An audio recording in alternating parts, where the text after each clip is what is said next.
somewhere in Tokyo suddenly. All the people were bombarded with messages on their cell phones, and were confused, not understanding what was happening. Even some people who had left their phones on silent mode were surprised because their phones were ringing.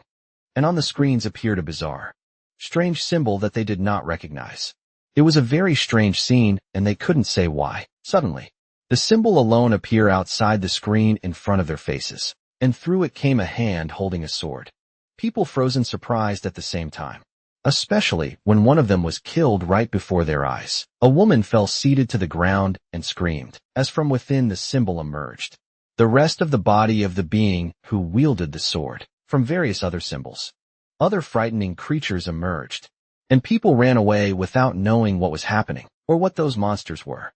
Other people didn't even have time to escape, and were trapped among the monsters, only able to cry for help before facing their final moments. Humanity was brought to ruin by the monsters that suddenly appeared, and no one was able to react. Those who managed to survive always lived in fear of the monsters, but there were still those who fought to restore the peaceful days that had been taken away. These people also wielded swords to slay the monsters and save others. Before it was too late, one of them was Daichi, a swordsman who had finished his duties for the day, and thought that was all there was to do in that place. When he looked back, he asked Hamori how she was doing, and the girl replied that her attacks weren't working. But he was supposed to be the last of the monsters in that place. Hamori was a level 16 Lancer who was facing a level 64 Quadro. Unfortunately, her attacks took very little HP from the Quadro, who had over 1,000 life points. While she was at such a low level, the monster charged at her again, but it was Daichi who defended her from the attack. Before it could strike her, he asked if she was okay. While Himari was still amazed by her companion's defense, that she mentioned that the monster might have magical defense, or perhaps could only be defeated with his own weapon. That might have been the case, and he intended to take the weapon right there to defeat it, and that was how he managed to seize its arms. The protagonist who defeated the monster did so without much difficulty, also noticing that Himari was injured and wanted to heal her. In this case, he was a swordsman, but he was at level 999, that's much stronger than her, with his stats maxed out. Himari received healing magic and assured him she was safe, had now finished taking care of everything there. The Lancer was impressed because he managed to defeat so many creatures on his own, that they could move on and head to the next tower. Maybe slay the boss in a single strike. The duo was walking toward the tower, in the direction of the monster's nest. They were just getting started, and the written story continued with Daichi saying, they were just beginning, and he brandished his sword again. They intended to fight for the good of humanity. And the writer of the story continued narrating, as his protagonist shouted gloriously. All this while approaching the dungeon tower along with him. Mary, this was the story he wrote called World Raiders. The writer who had finished writing what he thought was best, an aspiring novelist named Tsurugiya Crusade. After finishing writing, he stood up satisfied with the ending, because it seemed good enough he could publish it after a revision. When he looked at the watch on his wrist, he realized he was late and ran out. Because the supermarket was supposed to have a sale that day, he still had to do that week's shopping. And later he left the store with the groceries he had managed to buy. If he ate twice a day, he thought he could survive for a few weeks anyway. He still had some knack for handling life on his own. When he sat down, he smelled grilled meat coming from a restaurant and drifting out of a window, and pretended he was savoring real food.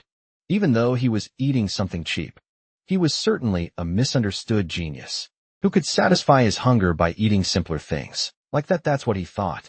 But Riku still felt he was starving, and looked to the side when he saw a cat meowing at him. It seemed that even the little cat was hungry. So he offered a piece of what he was eating for the animal to eat. The cat shared its piece of food with another cat. And Riku thought about friendship, just like his two characters, Himari and Daichi.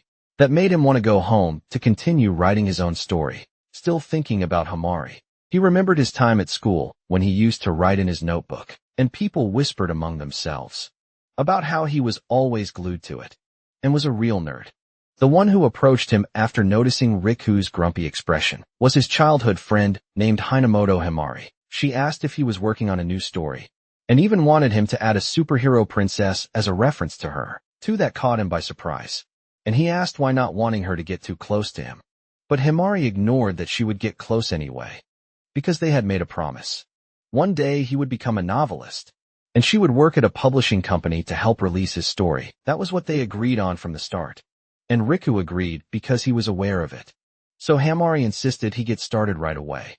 During school breaks, he worked on the plot of his novel. Together with Hamari, those moments were the happiest of his life. Time passed, and the protagonist was riding his bike when he saw Hamari ringing the doorbell at a large house. Several other girls came out to greet Hamari, and Riku continued on his way, riding his bike to school. Time went by, and he regularly saw Hamari walking with some girls, going to the diner near the station to have fun.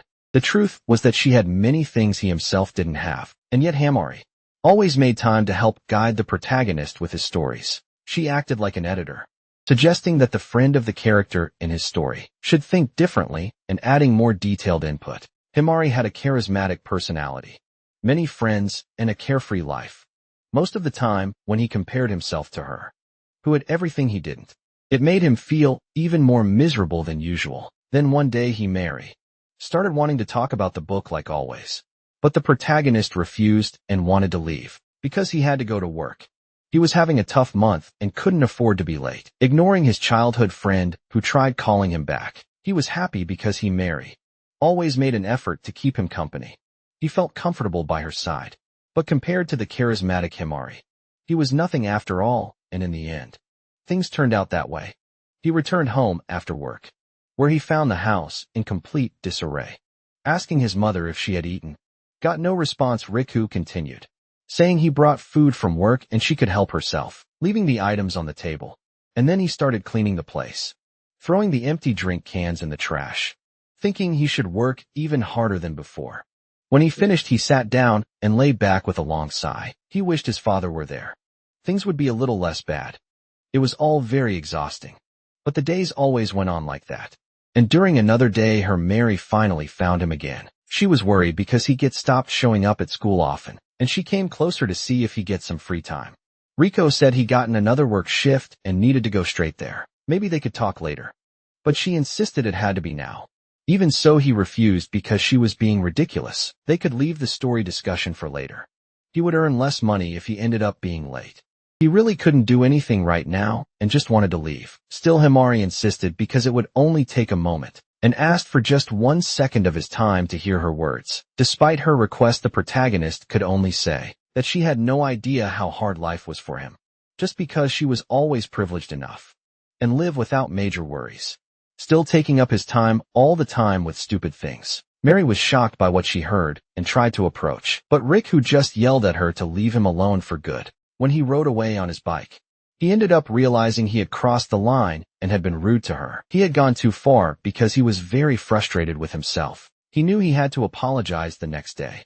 But just the next day, he heard that she had transferred schools. Apparently, it was due to a family issue, and all happened very suddenly. And not even the other students at school understood what happened. Himari left for somewhere. Not even Rika knew. And all that remained with him was the notebook of their story. In World Raiders, that was the last draft they were able to work on. They had poured their hearts and souls into it. And Riku's writing had always been complimented by his editor's notes. That was when he noticed there was something at the end that he hadn't done himself. A drawing, saying that the strongest princess and Dachi lived happily ever after. At that very moment, the protagonist began to cry when he realized it was something Himera herself had done, and he felt horrible. Like a complete idiot, so Riku ran off knowing he had been selfish and only thought about himself, not even trying to hear what she wanted to say.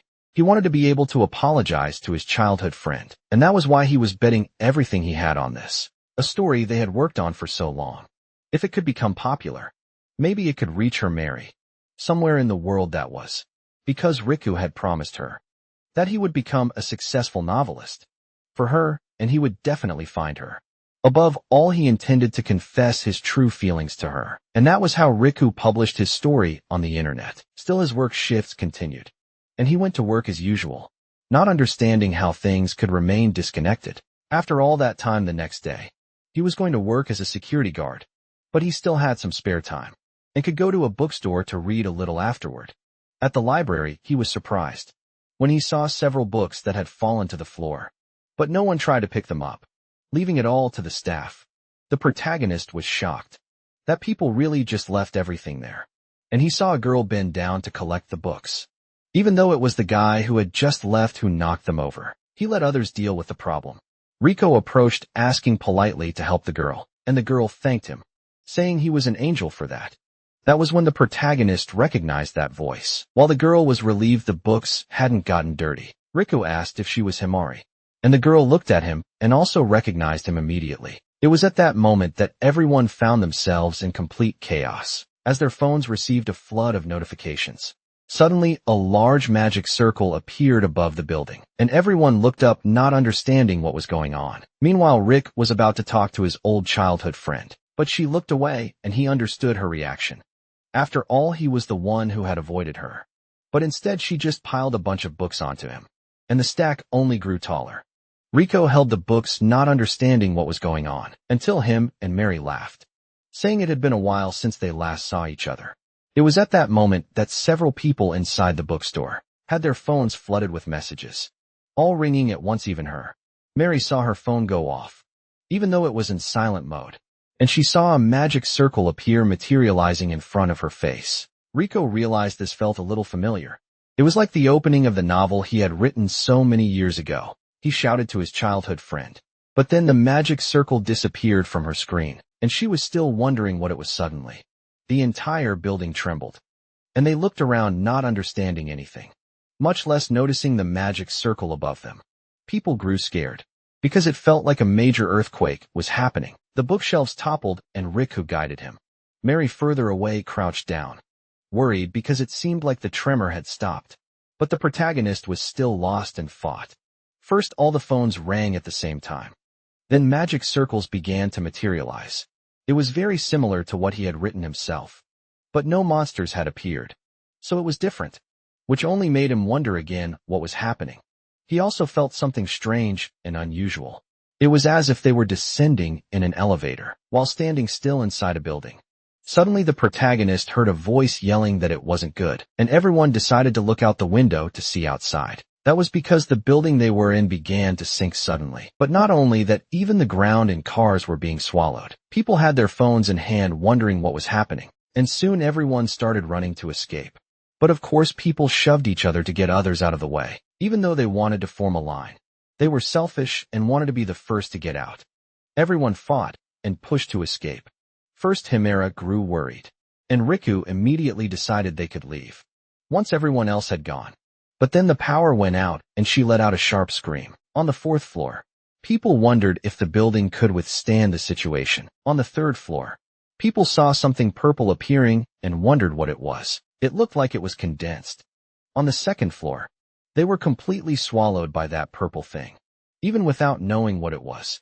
On the 1st floor, everyone wanted to run out quickly, worried about their own lives and desperately calling for help. People were terrified because everyone could die there.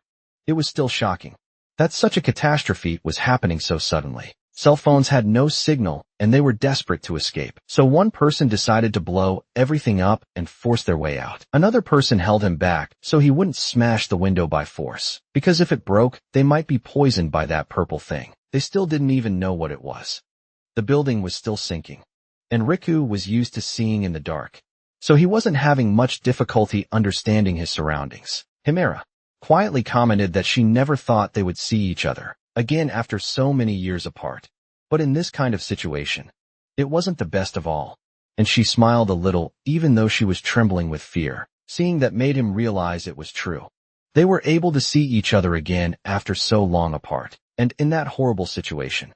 Therefore, Riku didn't want them to be separated again. He intended to get out of there alive alongside his childhood friend, no matter what it took.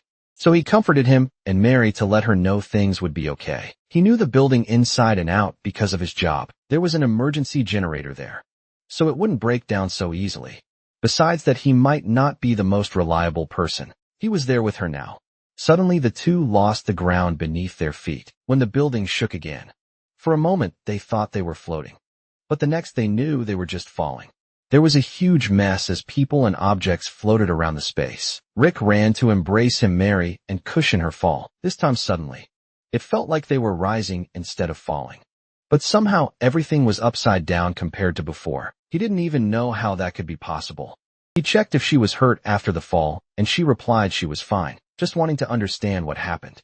Rico stood up and looked out at the horizon through the window, shocked and not understanding what he was witnessing. That was because the entire building had flipped upside down and ended up in a completely different place from the city where they had been. Not only that, but all the other buildings had disappeared, and only their building had ended up in that spot. And Mary mentioned that she started hearing something. When they looked behind, several people noticed it was something coming from the top, and it was getting closer. And suddenly, something fell with such force that people were thrown away. Something had dropped from a great height. And one of the adults screamed after seeing something in front of him, when they saw it was just a person. But then the person dropped and they noticed it wasn't a person, but just a piece of one. They saw something emerging from behind the person, and the creature immediately grabbed the first person it saw in front of it. Rick looked on in shock, not believing it was even possible, because it was the demon from his novel that had suddenly appeared in front of him. It was the four-armed executioner Wadro, who immediately grabbed one of the humans who was screaming in despair, even though he begged it to stop. The demon didn't there at all, and began ending the lives of everyone around him without any mercy. It was going after other people who were running desperately. Riku and Amari hid to avoid getting caught in the chaos. He thought that thing was a familiar creature, and his childhood friend asked if he actually recognized it. The protagonist agreed. It was the same monster they had created in their novel. She was surprised, because he was talking about the novel they made back in high school. Wadro was a mid-level boss creature from the tower, highly skilled in using weapons like axes, capable of commanding goblins and stored gemstones, because he had a terrifying gaze. Even lesser monsters feared him. They moved in groups, and had many other details described in the World Raider's notebook. Normal weapons couldn't hurt him. If attacked, he would chase his target to the end. But he was a very slow monster, despite his lethality. If the world was following their normal faithfully, there should be mages and goblins appearing now too. Mages use magic linked to a magic crystal. They had no other form of attack, so they weren't a problem, as long as one remained still the entire time. The goblins had big noses and sharp ears, so they could be called scouts. They also had the task of collecting any crystals around them. People were crystallized and became preserved food for the monsters, their energy being absorbed until their death. Himari believed it should only exist in the world of the book, and the protagonist agreed because he could hardly believe it either. After all, this was reality, and he was seeing it happen before his eyes, with all the people screaming for them to run. Some people even tried to attack the monster, but that only enraged it, and they ended up being attacked in return, unable to do anything back. It charged at them without caring about anything else. None of them were a match for that monster. Maybe one of them thought they wouldn't be noticed if they pretended to be dead. That's what someone thought. But then another being appeared, accompanied by goblins right beside him. The being pointed at the man pretending to be dead, and the goblins immediately rushed to him. But before that could happen, a purple ray hit one of the goblins and turned it into crystal, and the man who was running away could only beg for it to stop. Even so, the mage's purple ray hit him directly, and just like the goblin, the man turned into crystal. Another goblin gathered the crystals, made from people and other monsters, into a bag to store them safely. One of them was even swallowed directly. Rico then suggested that they should get out of there.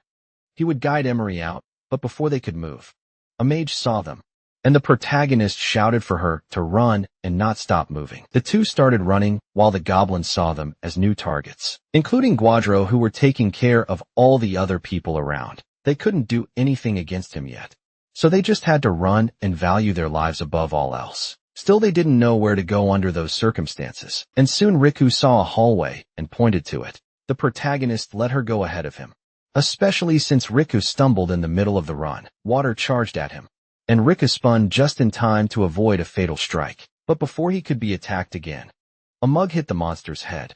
It was Kamari, who had tried to draw the monster's attention to herself and save the protagonist's life. Now Wadro rushed to her immediately. They had to get out of there safely together, and Riku ran after them. He wouldn't let the monster do anything to her. He grabbed Himari's hand and pulled her so they could run away, thanking her for saving his life. The two ran toward a door, and Himari asked what they should do now, to which Riku pulled out a security card. They should use it on the upper panel. Riku supported Himari so she could climb and swipe the card, assuring her they'd be fine as long as she stayed calm. Even nervously, she made the effort, and managed to swipe the security card to open the door. and Riku pushed her to go through. First she worried about him, because Water's attack was coming right behind him, with his sword ready to kill him. Himari pulled Riku and they narrowly avoided another strike, hurrying so they could get inside before something worse happened. The two exited the room, still being chased. But Guadro ended up stuck in the doorway, because he was too large to pass through. It was their chance to escape, and Riku said they should take advantage of it to run downstairs. But Himari pointed out that it was impossible to go further down since the building was upside down. At that point the two ended up trapped inside, between a staircase and a monster, trying to squeeze through to get to them. For the protagonist, it was clear that Guadro was targeting Himari all along, and he quickly grabbed her hand to escape through the duct and get out. They ran out and descended as far as the stairs allowed. On the next floor there was no one there, but it was clear that a monster had passed through as well.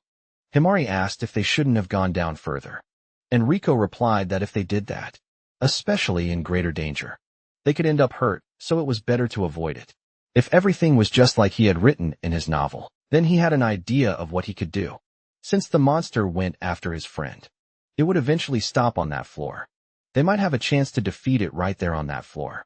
And Hammer was impressed because he intended to fight it. Rick was said that even if they didn't defeat it, they might have a chance to stop it if they used a few items. She was confused because they would be using just perfume and a tray. For that, Guadro could only be defeated with magic, or by using his own sword against him, or if they use his own sword against him. He had seen a mage's magic reflected by a mirror. A little earlier during the chaos on the other floor, the goblin in question was hit by the reflected magic, and was crystallized, which meant that spells could be bounced back through the mirror. That's why they could take Guadro with that magic, using the mirror in their hands. So he began explaining the plan. They would start by luring Guadro to an open area, where it would be easy to reflect the magic back at him. One of them would pretend to be dead and wait for a mage to arrive. They would be attacked by the mage, and use the mirror to reflect the magic toward Guadro. Himari asked, what would happen if she was the one pretending to be dead, and Guadro came to her first and killed her? Riko said that in the novel, he was slow and his movements were much simpler. If she could run and hide, she'd be able to escape him easily. In that case, she offered to distract Guadro, but he couldn't allow her to do something that dangerous. It was out of the question. He asked her to stay safe behind the door, even as Himera protested, because Riku was still bleeding from the earlier attack. She came closer and helped stop the bleeding, apologizing. But now the only remaining option was to be the bait, and she would be that bait. If anything happened, she could flee and leave him. But Riku immediately refused that completely. After all, he didn't want to lose his childhood friend again. And Himari blushed a little when she heard those words. He started to talk about how he had been so rude back then, but he was interrupted by the arrival of monsters. They were coming up the escalator. He told her to head toward the door, and Himari agreed, leaving everything in Riku's hands, and hoping everything would work out.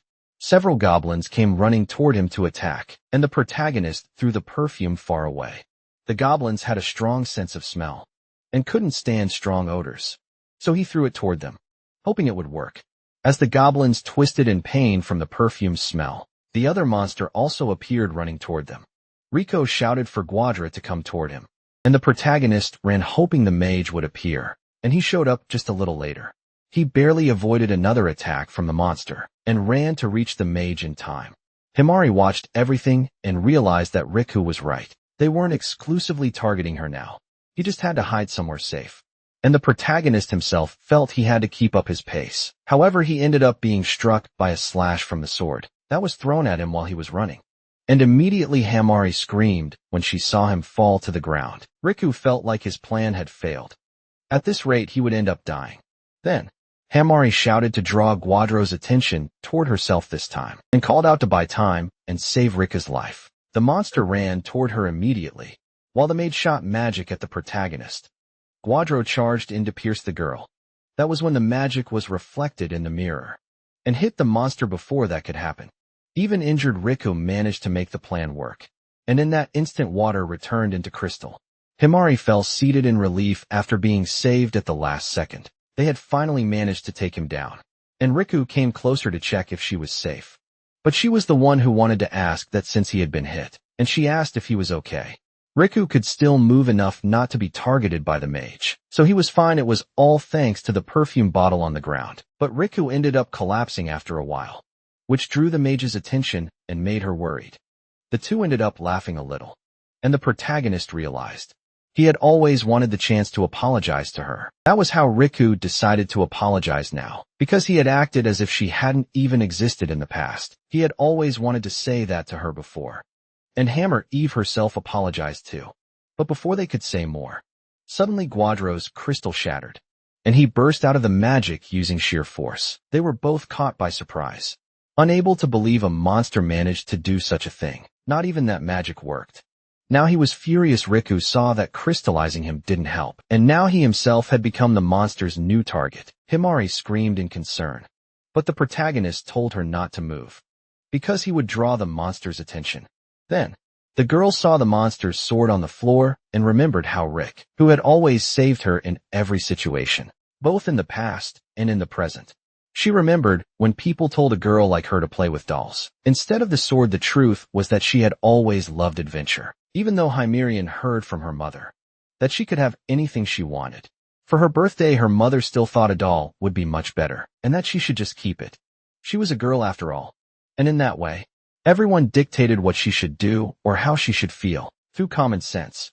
Until Riku suggested that they could create a story. Could be a story with a superhero princess. And the protagonist invited him and her to write it, alongside him and another boy who was with them at the time. Riku said she could be whoever she wanted inside the story. He was the first person who truly recognized her completely. She agreed, even while crying, which meant a lot to her. That's why Himari always wanted to repay him for everything. She drew the end of her story notebook, declaring to herself that she was the strongest princess of all. So Himari picked up Guadro's sword, while she saw him charging toward Riku, who was running for his life. He saw a lot of blood on the ground and realized it had to be his. And because of that, he ended up tripping and falling. After losing so much blood, he hit something and wondered if it was a wall, because he could barely move or even see in those conditions. In fact, Riku realized it was just the floor he had collapsed onto. He was running out of strength to escape, but he had to keep moving.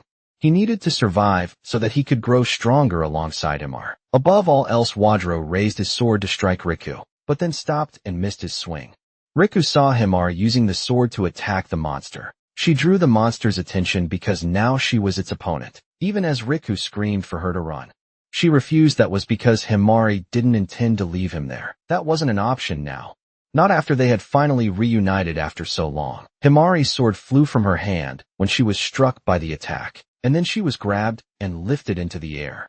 Riku ran to make the monster stop. He couldn't let her die, so if he rushed to grab the sword and fight, he shouted for Guadro to let her go because he was its creator, should obey his orders above all. Himari was happy because she had been able to see him one last time, and she smiled in her final moments, while Riku could only watch her die in front of him. Riku felt his eyes filling with tears, and charged at the monster with a sword. Full of rage and asking why something like this had happened, he used his sword to attack Guadro in the middle of his anger, but ended up falling because he was wounded and bleeding. His strength was also fading. He questioned why after they had finally reunited. He couldn't understand how things ended up like that. Riku nearly avoided another attack, still struggling, and rolled against a window that shattered, still wondering why something like this had to happen. After all, Himari was the one who died. Not him. He would have preferred it had been him. Instead, the mage approached Himari's body, with Riku still begging for them to stop. He didn't want to see them do anything to her. Despite his screams, the mage still used his magic to turn her into crystal, leaving Riku in a state of shock. It was the end of the road. Couldn't even move even after they had reunited again. That was the result. Things were going to end there. Despite that, Riku couldn't give up now, and he grabbed the sword to defend himself and attack Guadro. He used the blade of the sword to reflect the mage's magic back at the monster. This was his world, so she obeys creator thus. Rick used the sword to kill a monster with his own hands, and the monster's body fell from the great height of the building, through the window, spitting blood. The protagonist stood up. He needed to at least retrieve him or his body, even if it was in crystal form. He ran to grab the crystal, but didn't reach it in time, because Guadro's body pulled him by his clothes to fall with him. Rick couldn't even understand what was happening until he began to fall. plunging from the great height into that strange purple water, and he asked himself why things had ended up that way. Even when he had been so close to everything ending well. If this really was the same world Riku knew, then it demanded his power so that he could save Himari, even if it cost him everything he had. He had to gain power to make that possible. That was when a classic system screen appeared asking if he was sure, and Riku shouted that he was. He would do anything to save Himari. And so the system congratulated him. He had acquired a master-level skill called Decipher, but Riku himself hadn't fully understood what had happened. The towers that Dachi had been searching for in the original story were scattered across the entire world. If they were organized by numbers, things would go more smoothly. He had shown Himera at the time all the details of his story, and she agreed that all the details really were very well done. Their main plot was that demons tormented every part of this world, but they would start with Japan first. The towers, or demonic citadels, would be divided into large, medium, and small sizes. The more urban the area, the more towers there would be there. The characters were currently conquering medium and small-sized towers, and Himari suggested having all the bosses from the large towers appear at once. When the medium and small towers were defeated, there would end up being too many of them, and Riku opposed that idea. Instead, he suggested the protagonist would have to collect all the keys from the medium tower bosses. Himari agreed. It sounded like a cool idea. It was like a treasure hunt. Daichi's strength level would be represented by his base level, and she asked if there was anything else she could add. She commented that a leveling system would be very good. He also thought that would be fitting, and the two agreed on that. More elements meant more fun. She thought they could also add sites with magical effects. Riku suggested adding scrolls too, containing single-use sealed spells. Himari agreed with the idea, and he smiled, thanking her for being there.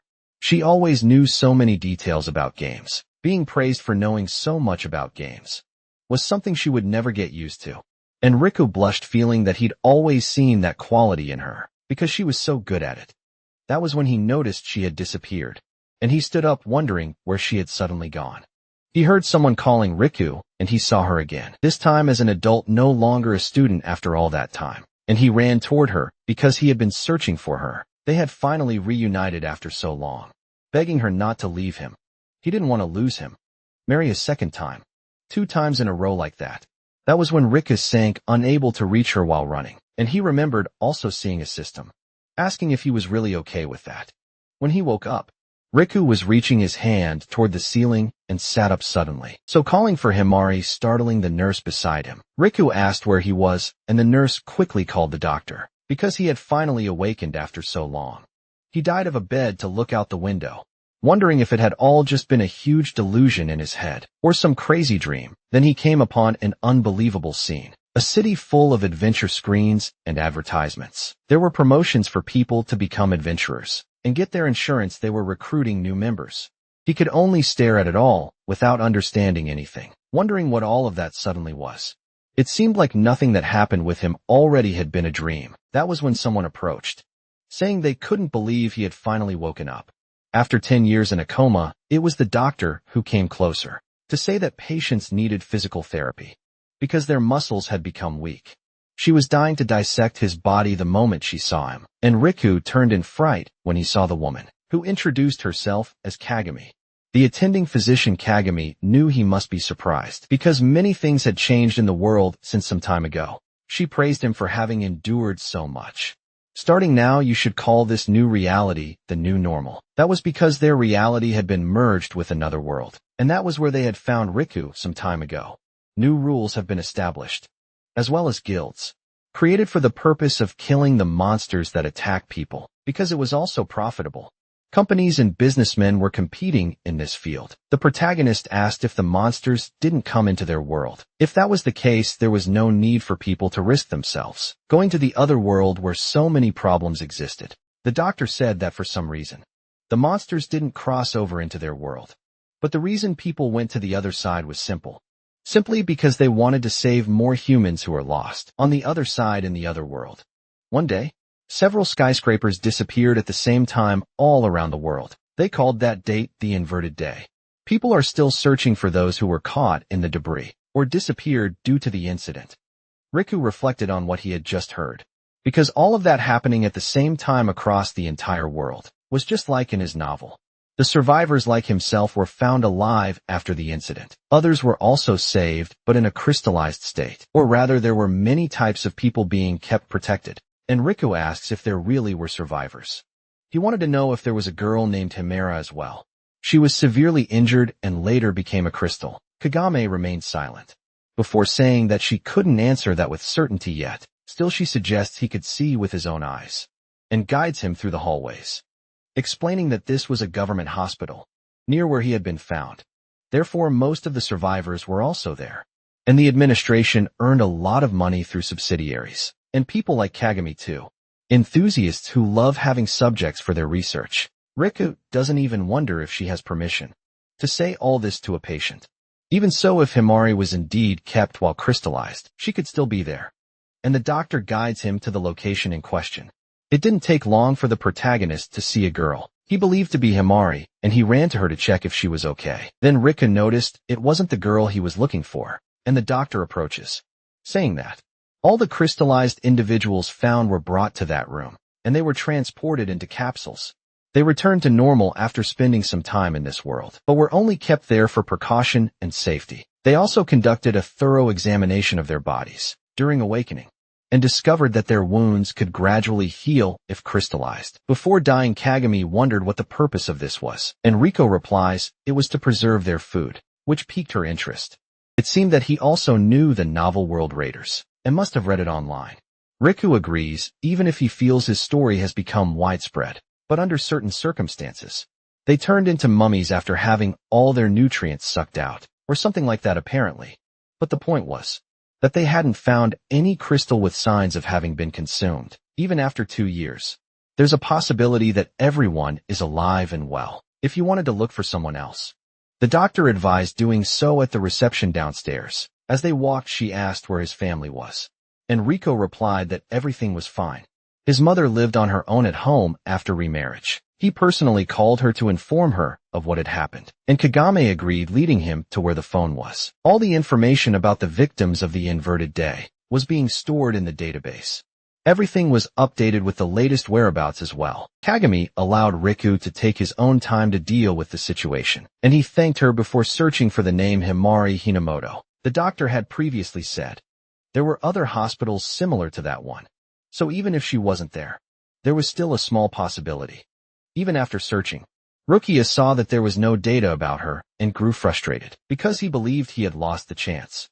Himari could still be somewhere around, but he remembers the things the doctor said about people returning to normal in that world after some time. If everything happened as the doctor said, he could still save Himari as long as he found her crystal. He couldn't lose hope Rick was going to save her wherever she was, but how? When, and with whom were questions he still didn't know how to answer. Suddenly, he hears a shout asking if he was having trouble finding a group, and the protagonist saw a commercial on the television.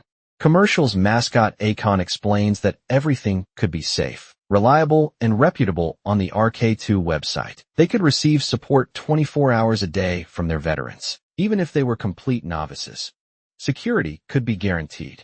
Even under the most unexpected circumstances, they could join and become adventurers. With them, they could see more information on the RK2 website, and Riku saw that the catchy commercial could actually be convincing. They were now live in front of the prosperous company known as RK2, and the reporter said, this was a company created to change the way society thinks. All of this had happened since the inverted day, and the CEO of the company was none other than the novelist behind the prophetic novel, the author of World Raiders. Riku froze upon hearing this. After all, the novel was his, and he was the one who had written it, without understanding how that had happened. Left the story's notes inside a cabinet at a cyber cafe. So, it could have been quite easy for someone to take possession of them. If they had identified the computer where he made the post and hacked the account, it must have been easy to identify the author. But now they had stolen his novel, or rather his and Himori's novel, that they had spent so much time working on. That really infuriated him. And that's when he heard the same commercial again about the company. RK2. Riku gets sulky, because the company claimed they were the first to create the current guild system, based on the prophecies of the book accidentally. If you switch the first letters of each word in the original novel's title, you get Argu, or reverse world, as determined by the CEO. That was the reverse tower dungeon. and the reporter learned that the buildings had become strange, floating in the air with the top and bottom turned upside down. It seemed that the same name was given to the buildings. Not to mention that right after the inverted day, the CEO personally took control of everything. To conquer the first towers, they managed to save many lives thanks to that man's actions. The CEO used knowledge from the novel to gain the upper hand against the monsters. Unfortunately, they couldn't show him on TV. He was hailed as a mysterious figure. But viewers were encouraged to stay tuned to NgocMy's future ventures while Riku was watching the television. Kagami was making a call to report his awakening. After some time, their special patient had woken up. At the same time, a car sped off during the call, saying to handle things professionally. That was still a hospital, so they trusted that no other damage would occur if they did things properly. Besides, he was still part of the government, so he expected Kagami to keep the matter between them and confidential. The man on the call, the CEO of the company, expected and appreciated their cooperation. And then the car braked hard to secure the back doors. At the same moment, a large group of men in suits entered the hospital. Even Riku was somewhat surprised. They pointed and said to search for the target from the ground floor upward, and a nurse approached to ask who they were. The men replied that they were looking for a patient, and that they had a warrant from the council president for it. They wanted Riku to be handed over, and he took the opportunity to hide. Now aware they were after him, the men ran off, even rudely pushing elderly people who were in their way. Without any manners, Riku wondered who they thought they were, to run around a hospital acting so arrogantly. He guessed he'd be in trouble if found. So the best thing to do now was to return to his room on the second floor. So he walked off, but then heard voices shouting, because they hadn't found the target in his room, and wondered where he had gone. This time they blocked all possible exits. And Riku continued, hiding from the men who were walking back and forth. He knew, as expected, they were all watching his hospital room, and he'd probably have to leave his belongings there for now. When he turned around suddenly, he saw an arm appear in front of him, and 3 security guards gathered to talk. The first and second floors have been searched, and now they were moving on to the third. All exits blocked, but he should still be here somewhere. They pointed to the laundry room door and said they had tried, but the door was locked. They couldn't enter without a staff member's key. He shouldn't be in there anyway. And so they continue their search for Riku, who should still be somewhere in the hospital. Meanwhile, little did they know that Riku was hiding with the doctor inside the closet holding her. After narrowly escaping the men, he fakes Kagami, who smiles back at him, saying it was her duty to keep her patients safe. Although Riku was still a bit embarrassed about the situation, Kagami says, "Those men were dangerous, and you should stay in that room for now." But the protagonist refuses because he had to leave immediately. Besides, they were after him. If he stayed, he'd only cause problems for everyone in the hospital. That makes the doctor smile as things had gone just as she expected. And then Kagami hands him several clothes to take. If he had made up his mind, she wouldn't stop him and she would cover the cost. Rika thanks her while putting on the disguised clothes. She also hands in his prescription, telling him he could read it once he was outside. Riku was confused when he heard that. Instead of explaining, Kagami just supported him in leaving the hospital, because he could see things with his own eyes. And she simply pushes him down the laundry chute, congratulating him for being officially discharged. Riku fell from that height in disbelief, landing in a pile of clothes, not believing a doctor would actually do that to him. But when he looked at the paper he received, there was a map drawn on it and a big good luck marked with lipstick. It was a map to the border, which made him feel relieved. So Riku ran off to escape the situation. Kagami just watched his surreal recovery, seeing that he was already running, even though he had just left the hospital. She wished she had the chance to dissect him, but it was a shame that opportunity had passed her by. Still, she knew they could meet again some other day. And so Riku continued on his path until he arrived at a large building, where he heard a voice saying that those who wanted to go up the elevator to enter the inverted city should follow the line. Going to the inverted city was dangerous, but Riku knew that if he entered, he could reach the other side to the world where Himari was, and he could go after her again. Eventually the gates were opened. Everyone would be checked through facial recognition, so they had to remove their hats or masks. People around asked why they needed to be checked, and another replied that it was because of the boarding passes. That way criminals and illegal passengers couldn't pass through. There was also an age and capacity limit. Therefore, it was necessary to schedule in advance. which made the protagonist tense because he didn't have a card, but the doctor's map had led him there. Even though he was worried, Riku put his trust in the doctor as the camera scanned his face, confirming his passage. And so they allowed them through without cutting the line, and the protagonist celebrated internally, thanking the doctor as described in Legal Notice number 247. Any problem that occurred during the trip would be outside jurisdiction. For that reason, they had to place their belongings in front of them and press their safety 5. And Riku entered, thinking it looked a bit like an amusement park on the television. A woman explained to the passengers and welcomed them, saying they were on the metaverse elevator to the inverted world. They would be taking off shortly. And Riku was shocked as the seats began to move. It really did feel like an amusement park ride. Soon they would begin to descend, so they should brace for impact. And the protagonist was confused, since it was supposed to be an elevator. And suddenly the entire place shook when they landed. And Riku was shocked because they were really submerged. They were approaching a point of severe turbulence, so the voice told everyone to hold on tight. Then the protagonist realized they were going through the same thing as last time, when he fell from the building. With him Mary, they rotated the seat to compensate for the turning of the world, to reach the other side. And it was crazy enough to make Riku feel tense. Now they were rising again, and they would soon be arriving. And he wondered if many things had changed since then. 2 years had passed since he had gone to the other world, and soon it was announced that they had arrived. And they were asked to check their belongings before disembarking. Without further ado, the assistant welcomed them to the inverted world, and now Riku could see the light outside. As they asked everyone to remain safe getting off the elevator, Riku was impressed, because outside there was a large city full of people. In just 2 years since the inverted day, that place had become so amazing that humanity could live like that. On the other hand, no one had yet conquered the towers, despite the incredible city. Even after 2 long years, the place was still full of monsters. To all newcomers, a man announced that skill evaluations and bracelets were being distributed. Right there, those who had not yet been evaluated would not be qualified to join a guild. So everyone needed to do that first.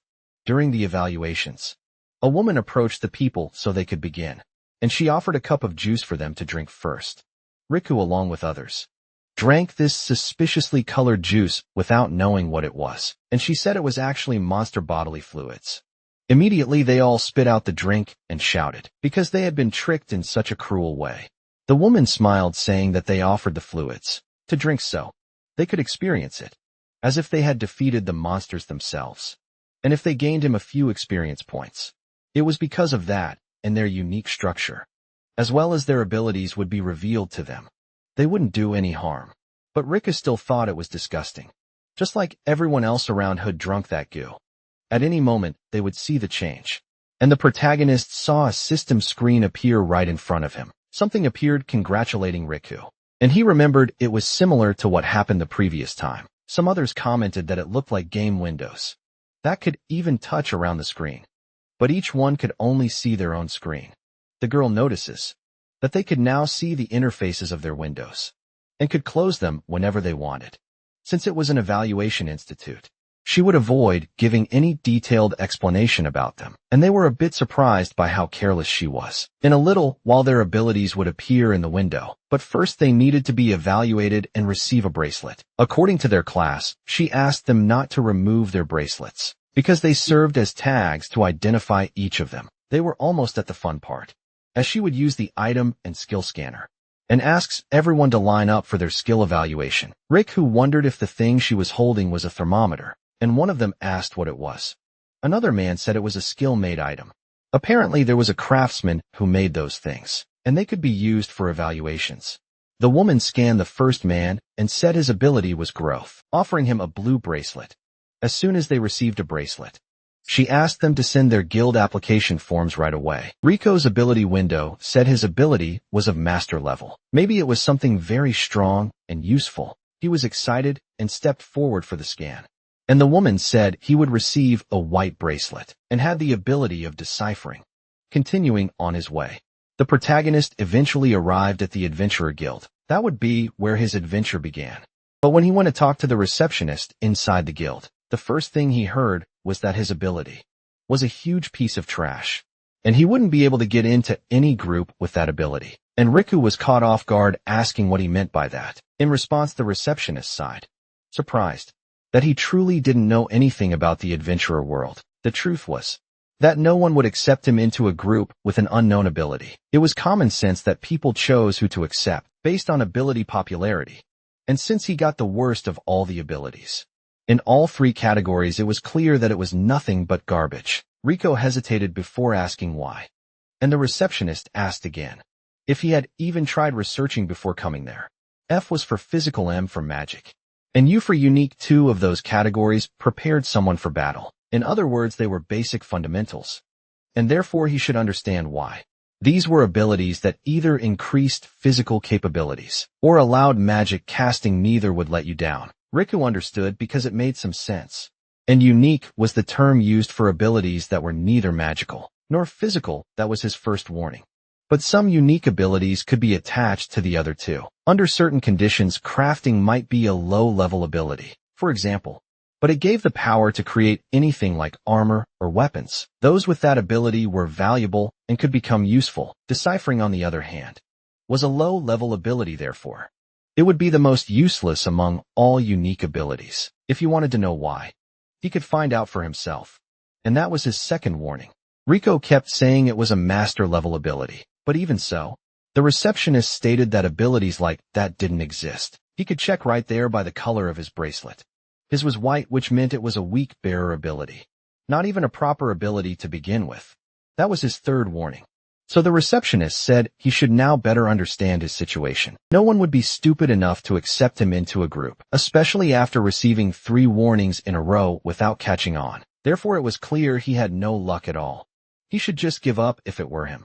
You go back to the real world and forget about the guild. Even so, Riku still wanted to register, which made the man shout at him as if he were deaf. If he stepped inside, he'd end up dead. But the protagonist insisted, because he knew we just had to survive. By using his ability in some other way that would be useful, he was used to that kind of thing, which made the receptionist sigh. He wouldn't be to blame if something happened along the way.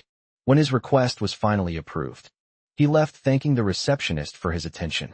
Meanwhile, the man reflected that another reckless guy had appeared the same way before Riku. He really wasn't the only one. The protagonist's next step was to earn money. Maybe he could take his time washing dishes or doing similar things. As he was walking, he suddenly heard a voice yelling and asking, what the hell was wrong with that kid? A lower-class white bracelet like his shouldn't be challenging those of higher class. In front of the 2 higher-class men, the lower-class one replied that it wasn't about classes. It was about cutting in line. At that moment, Riku stepped in, asking them to wait. After all, they were pressuring a poor child. The 2 men grew irritated as their actions were interrupted, but the protagonist continued, saying they shouldn't mess with her. The girl was scared and even started to tremble. So adults shouldn't do those things to children. That's when Riku was suddenly knocked down by the child behind him, who was annoyed and said she didn't need to be defended. As the protagonist hit the ground, without understanding what had just happened, he saw the girl removing her hat to show her face. She complained because he kept saying she was short, even though Chisa wasn't short at all. They themselves were surprised because that was a girl. And Chisa said none of that could be more irrelevant. She was just asking him to apologize because he had cut in line. That was all, while she had been in line first. Not having seen her because of her height was just another lame excuse. After everything at that moment, Riku grabbed her foot, asking if she didn't want to say anything to him before going back to arguing with them. Hearing that, she grumbled that he was no different from those other idiots, and that he made her sick. The protagonist argued with the girl because she was being pretty mean, even though he showed up trying to help her. But Chisa complained that she hadn't asked for anything, until the other 2 men, who had just been watching, realized that both of them had white bracelets, and they mocked them, saying 2 white bracelet losers had just met. Maybe they could even form a group. Chisa got angry at their tone, saying they hadn't even finished talking yet, before being dismissed like that. When the men left, Ryuko approached and apologized for calling the girl. What he did earlier, he might not know her yet, but it didn't change the fact that he had hurt her feelings, and ended up upsetting her. After saying that he intended to leave, but Chisa asked him to wait and grabbed his arm before he could go. Instead, she pointed for him to follow her. And Riku couldn't understand what kind of expression she was making. The girl introduced herself as Sakura. But Chisa and she was one with a white bracelet and still unknown ability. He introduced himself to her as well. While following her, he had just arrived in the city, so he didn't know many places. When he asked where they were going, Chisa replied that he could just think of it as an apology to him. The two went toward a huge building that froze the protagonist in place because of how fancy it looked. And Riku asked if they were about to pick up equipment before going to the tower, but she denied it because they couldn't form a group unless there were 3 members in total. And Chisa asked what his ability was, replied that it was deciphering, so scrolls should be better for him. He couldn't carry too many of them. Plus, they were probably compatible with his ability. Riku asked how he could use his ability, and Chise answered that he could use it through the interface, or just by saying its name with the intention to use it. So he could be arrested if he uses an ability inside the city. He was surprised to hear it was that simple. Chisa alone was shocked that he had never known that. Not even the skill evaluator had told him anything when he went to discover it. In fact, the protagonist could remember how blunt and brief that woman had been, so he really couldn't rely on her anyway. When he did, just as Chisa said, he managed to see his ability just as expected. Riku decided he would use his ability later and asked what Chisa's was. She proudly answered that it was her charm. It was obvious that the protagonist looked at her in a somewhat doubtful way, which left Chisa a little annoyed. Anyway, she led him through the group of people so they could leave, and meanwhile they heard a voice asking if he still hadn't been found. Riku turned and realized it was the same group of men in black from the hospital and come all the way there just to look for him. It was better to go inside and let them pass. And Chisa noticed that and pulled him toward where they should enter. Commoners like them could only shop in closed places like that. That was Diagonal Alley, which surprised him because it was just a street next to the big, fancy sales building. At least he could kill some time and stay away from the men in black. But everything in that place felt shady, including the food. Chisa agreed it was chaotic, but she liked it there. It had the kind of vibe that told you to survive no matter what. The quality of the items might be lower than those in other shops, but they were all well selected. Everything one could need for an adventure could be found there. You could also haggle quite a bit, but the sellers might also try to scam you in the meantime. It would all depend entirely on your judgment. Chisa was warning the protagonist to be very careful with such things. Decipher was a low-level ability, and Riku had heard it was also the most useless among the unique abilities. His ability was called Decipher. This world was supposed to be based on his novel, but he still didn't know if it was random or just an ability he didn't understand yet. Maybe it could be used to evaluate items or something like that. Riku would still have to try it out to discover how much his ability could evolve over time. And he acknowledged how much Chisa knew about that world, asking how long she had been there.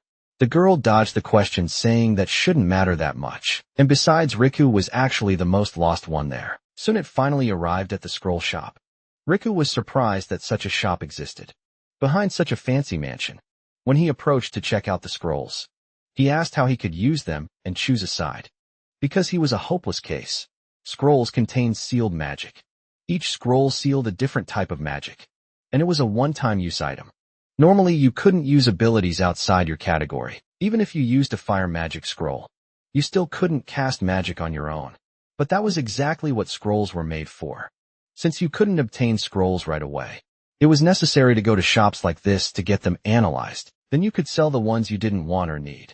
Riku could understand, as in the end, some items were still similar to those in the original novel. While he looked at the available items, Chisa came closer to warn him that that one was for blue bracelets. They couldn't use those. Prices varied according to the bracelet class, but they could draw theirs in the cheaper sections, like the white bracelet lottery. She said they could think of it like a roulette. You wouldn't know what you get until you spun it, and sometimes you might even get something good. Now the protagonist could understand that this had been her apology gift to him, although it was a bit unique. While looking at the scrolls, Riku spotted one in particular that caught his attention, and the shop owner approached, greeting them both. But then he noticed that he had never seen him around, and knew right away he was an easy target. Just by looking at him, he would never get anything useful out of that box. After all, he was a decipherer of blue bracelet class. He had deciphered all the scrolls inside that box. But after a while, Riku picked a rather worn-out scroll from the back of the box. Chisa was somewhat surprised, and the man smiled. That piece of junk was so worn out that even he couldn't decipher it. After deciding to buy it, Riku chose to keep the scroll. even though he hadn't been able to read it beforehand. But he thought it was rare, considering it had been floating in Malv Lake. And he entered it in the lottery anyway. The girl asked Riku if he was really going to keep that piece of junk, especially since she would be the one paying for it. Protagonist replied that he saw it first, so it would be his, and since he insisted so much, she had no choice but to buy it. Jessa scanned her bracelet on the vendors who received the 3,000 yen, reminding them that he didn't offer refunds, no matter what they had picked. Rico was curious, because he never knew that bracelets were also used for payments. Like that, the girl looked at her bracelet, noticing her balance was low and she got a recharge. It was just common since the two left the shop. While the protagonist asked her how to use the scroll, she replied that he just had to open the scroll and say the name of the ability inside it to make it work. However, when he opened it, she was caught by surprise because it was blank, and immediately went to argue with vendor because the scroll had nothing inside. But the man laughed because she had paid for it. And besides, she should have seen that they guaranteed there were no blank scrolls. So a white bracelet rookie acting like a veteran still fell for that scam, which only made her even more furious. That was the lottery, you could win or lose. It wasn't his fault they got tricked. If they ended up picking something bad, no one liked or needed those anyway. And he told them to just go back to the real world right now. Chizu had a bad feeling from the beginning. Even with little money to spend, he still bought that thing only to get nothing in return. The girl lowered her head with tears of frustration, so Riku interrupted, mentioning that it actually hadn't been for nothing. The vendor questioned what he was talking about. No matter how much he looked, it was clear there was nothing of value there. The protagonist claimed he could see the potential inside it, even though it looked blank at first glance. He activated his master-level decipherability, removing all types of encryption or sealing. The mana required to use it was high. When he showed the open scroll, the vendor was surprised by a sudden light that appeared on the paper. The scroll was transforming as Riku used his ability, and it stated that it was an indecipherable scroll due to its worn-out state. However, once released, it could be seen that it was a master-level scroll. Permanent acquisition of the inscribed ability successfully completed. The other two froze in shock from the new information. It was a master-level scroll with fire explosion. The vendor froze in surprise, saying he had never heard of a permanent acquisition like that before. That scroll had been glowing inside, unlike the others. Surely, it was because the vendor's ability was too weak to notice something. So obvious the accusation made the man angry. But he said Riku must be a decipherer like him, and he had a white bracelet. As you could clearly see, the man laughed, saying he had known all along and was just messing with them, since they were all rookies. He wanted to teach them that scammers existed around there. He claimed to have accidentally put the scroll in the box, and now he wanted it back or else he'd report them for theft. After all, Riku hadn't used the scroll yet, which meant the ability was still inside and could be used. He could get rich if he got it back. That was one of the scrolls he was selling. But Chisa knew that if it was opened, a spell could be cast if the protagonist were hit at point-blank range. He could be seriously injured. And she grew serious as she watched the scene, while the man insisted on getting it back. Chisa opened her coat thinking she had never wanted to use it, but now it was necessary. She pulled out a weapon, thinking it wouldn't be a problem if you use only briefly, pointed it at the man and reminded him that he didn't offer refunds. Rick offers in surprised when he saw what she was doing, and the man looked at her weapon. It had a flower and a skull mark. That was a special weapon, one he recognized, but Chisa ordered Rick to just stand there. You should hurry and claim the ability. He agreed and did just as she said. The permanent acquisition of the ability gave him a fire magic skill. It was a fire explosion embedded in a white bracelet. The white fire explosion he could now use. Fire explosion was a spell that could summon fireballs. The mana needed for it was very low in comparison. Now Riku had two abilities, and as soon as he finished, Shiza put her weapon away since it was no longer needed at that moment. The vendor took the chance to try to kill them both and take the items they were carrying, preparing to attack using ice frost. With his white bracelet, he would fire sharp ice bullets at high speed. The mana needed was also quite low in comparison. He planned to attack Chisa first since she had threatened him, but before the attack could take effect, the protagonist prepared his fire magic. Using his fire explosion, he burned the man's ice, impressing Chisa, who collapsed to the ground inside in relief. Right away the vendor became furious because not only the magic, but also the scrolls had been burned. He ran off after realizing he had lost everything. And Shizu shouted for him to at least wait a moment. At the same time he yelled thieves, which surprised the two of them. They had set fire to his magic shop, and he began to cry for help. Other people heard the shouts and noticed that magic had been used in. The city was on fire, and they had to call the guards. Riku realized things were getting bad, and Chisa explained that they were like the police of that place. He wanted to explain everything to the guards about what had happened, but then noticed the men in black were among the crowd. They would end up finding him if he stayed there. So the two of them ran off, leaving everything behind without worrying about anything else. Chisa complained that this had been a horrible day, and it was all Riku's fault. Even if he had saved her life, that was still the result. The protagonist asks what that weapon she drew was, and if she always carried it with her. But the girl replies that it wasn't important right now. They had to get out of there. While they were fleeing, a man communicated with the others that they had found the prey they had been searching for. The guards surround all the city's routes, and they probably did the same with the other shops. Kiesa says that if they couldn't leave, then only that end remained, and they pointed in the direction of the dungeon tower. She doubted. They would expect two people with white bracelets to enter the tower. The guards hadn't gone in there yet. Kiesa retorts that they still couldn't enter. After all, they were missing a person in the group, and at least 3 were necessary.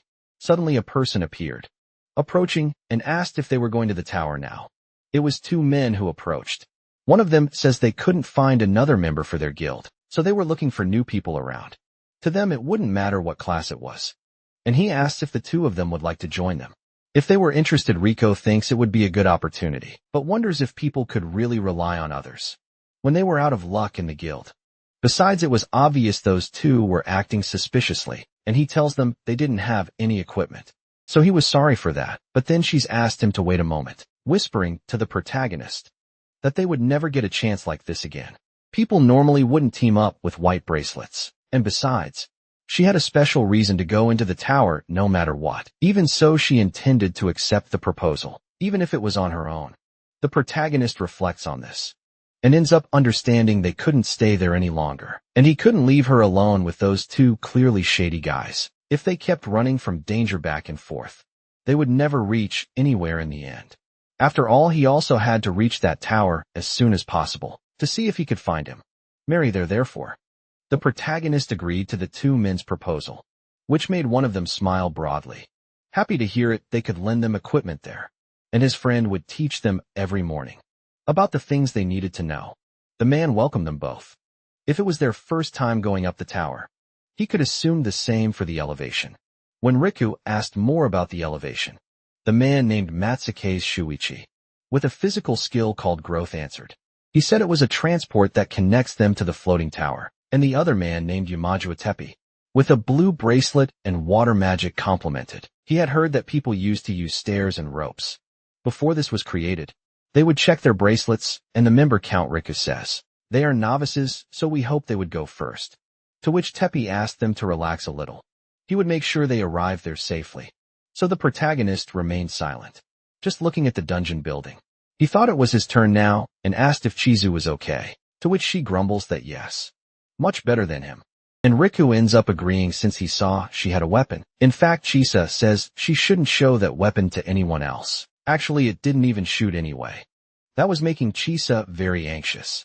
And the protagonist mentions there was no need to get so worked up. They could take it easy for now.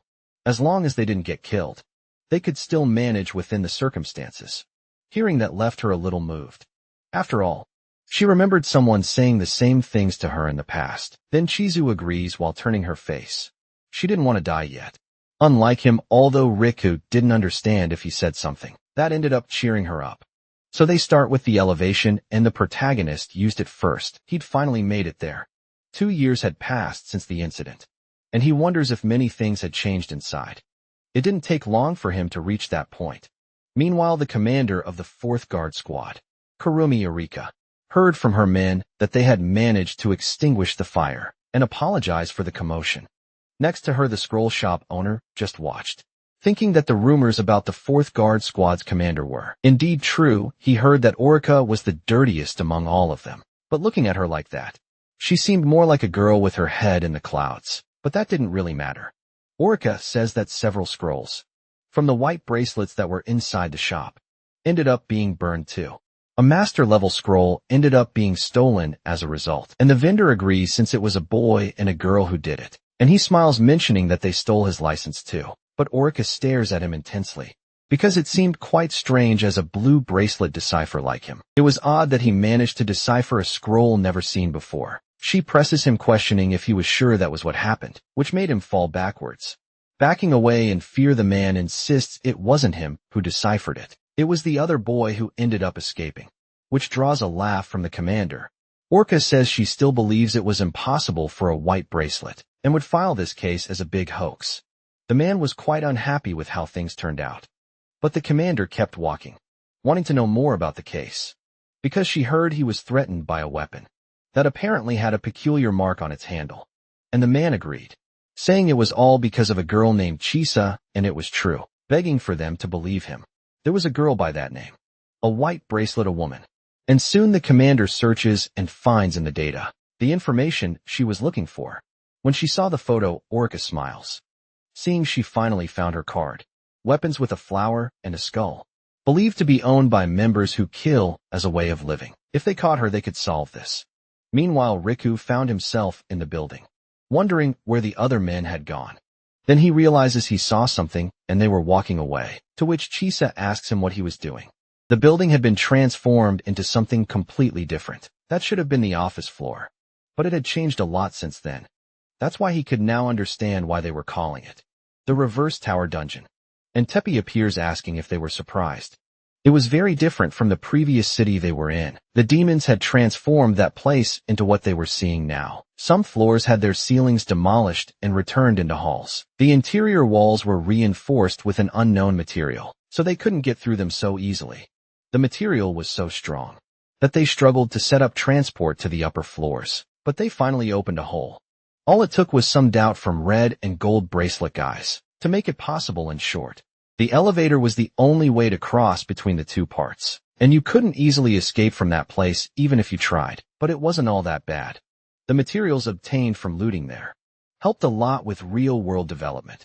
Tappy ends the conversation because they should move on and keep going. Riku asks they should enter with them, and the man says there was nothing inside, just a path that leads deeper into the dungeon. But they could keep walking for a while. As they walk, Chisa asks if monsters wouldn't end up appearing there, or something like that, and Teppei answers, "There's no need to worry. That's because they successfully got rid of them." Distant exits, narrow paths, and unarmored newbies caught the protagonist's attention. He felt a bad signal, and Shiki smiled upon seeing the protagonist, because they arrived quickly. And thanks Teppei for making that happen, because he himself had also prepared and finished what he needed, apologizing for making them wait. The monsters were ready. It was a problem to gather so many of them at once. Those were armadillo frogs with 100 health and 10 mana. Chisa didn't know what those things were, and Riku realizes they must be those well-known monsters. He remembers how him and Mary mentioned the early monsters from the novel and how much preparation they required. The protagonist had been thinking about what they could include, and the girl said they could go with something like armadillos. Their weakness was their soft belly. They were born alone, but could be super annoying to deal with in groups. Riku agrees it was a good opportunity, but he was looking for a more basic and simple reason than that. Then Hamari grabbed a frog and showed it to him in her hand, which impressed him. She had a knack for choosing those things without caring. He thought something cuter would have been a better option. And in the present, Riku recognizes those monsters. The rough skin and spikes were their weapons. They would attack by curling into a ball and rolling toward their targets.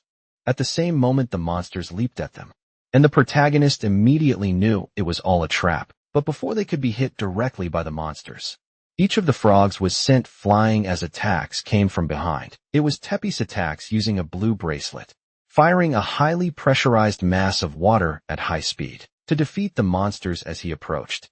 He complains that they gathered two main monsters in just one spot, and Riku doesn't understand what the problem with that was. But then Chisa noticed and was startled by Shuichi's gaze as he drew a knife to show the novice what the big deal was. He hands the weapon to the protagonist. It was what they had promised to lend him for use. It was small but could still be useful, and he also offers one to Chisa, impressing Riku, because he was pulling knives out of thin air like it was nothing. Shuichi says he had just taken it from his inventory, and points to the small box icon. In the lower corner of his field of vision, he noticed the semi-transparent icon, and if he looked at it, a window would appear that was his inventory. He could store anything he held in his hand inside it, and he could try placing the knife he just received in the left corner. Using his eyes, Sabriku decides to try, just as instructed, and is surprised when he manages to make the weapon vanish from his hands. Sushi explains that he could retrieve an item by doing the reverse, and could also pull out stored items without using the window, and Teppy warns him to stop his little tutorial before he does something worse than that.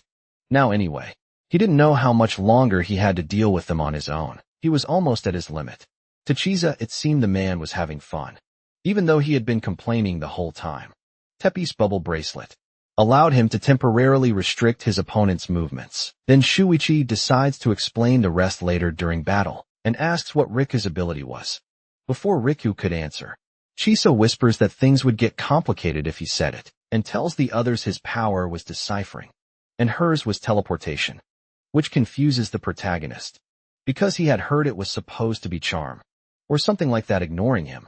Chisa says she could use it within a 1-meter radius, and Rika mentions that it was a very small range, not much different from jumping forward.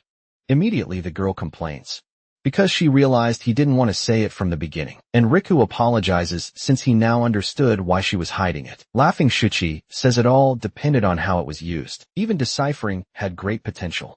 They were very tense, so he would buff their defense using an item, which meant it would increase their stats for a limited time. Some people could do that using magical abilities, but if no one like that was in the group, they could compensate using scrolls or items, though their usage was much more limited. As Shuichi explained, Teppei immediately shouted it was taking too long. He couldn't stand waiting or doing this any longer, and Riku warns that they were coming. So Chisa decides to go ahead and take care of them. Chisa's teleport allowed her to move to the enemy's blind spot in just an instant and deal critical damage. Her teleport, while using a white bracelet, worked like that.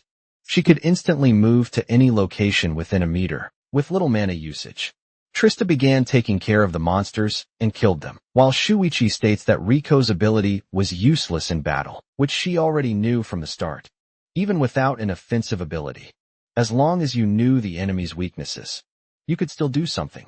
With Shuichi's encouragement, the protagonist remembers that in the case of the frogs, their weakness was still their soft bellies, so he had a chance to do something. Thus, he manages to attack some of the monsters and even surprises himself, including Shuichi. Riku struck their weak point with high precision, and his physical skills weren't those of a novice. Not even the protagonist knew he could do that.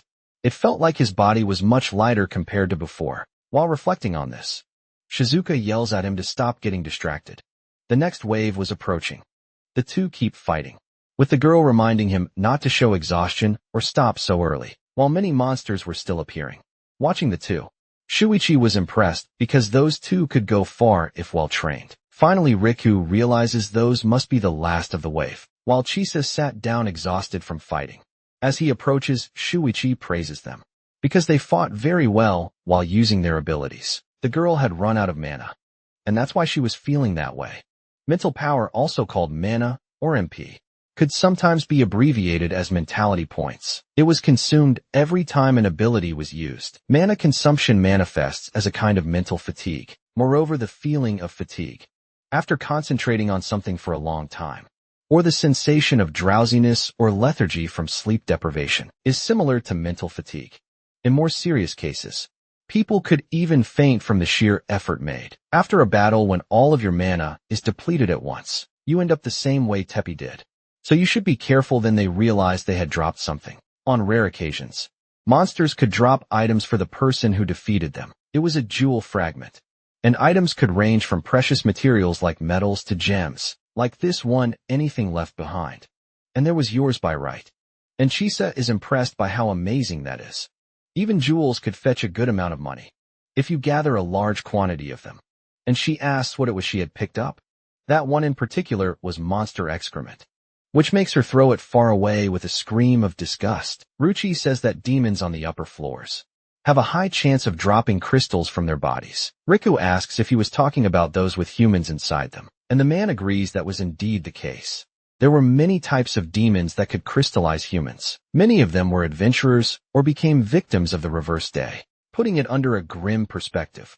The most valuable and expensive things left behind were the crystals. The government and potential clients gave huge rewards for them. And because of that, everyone aimed for the front lines at the very top. But Shuichi's personal opinion on that was that guiding adventurers not to recklessly risk their lives should come first before money. Then he approached and gave Teppei a mana potion, which restored about 50% of his mana. Rico apologizes frankly. He had suspected him a lot at first, thinking he was trying to trick the two of them and steal their belongings. Shuichi smiles, saying the kind of person also exists, at least based on his experience. But you believe those kinds of people wouldn't be here with the newbies. After all, there was nothing to gain, even if they could rob them. And the protagonist ends up agreeing that was true. But again, Shuichi smiles and greets them, saying it was a pleasure to meet them. The two shake hands now on good terms. And meanwhile, Orica arrived outside the dungeon building, watching with interest. She felt the chances of them having gone into the tower were low, but the girl and her accomplice clearly used the elevator. Her men agree with the commander's orders, and she commands them to stop operating the elevator. Since then, they would have nowhere to run. Still, they asked how they were going to enter, but then are startled because Orica simply jumped away. She decides she would take a detour and come back as soon as she caught them, not even using the elevator to go in after them. And obviously she would go alone, to which the vice captain agrees. To the other man's shock, it becomes much clearer they were destined to die.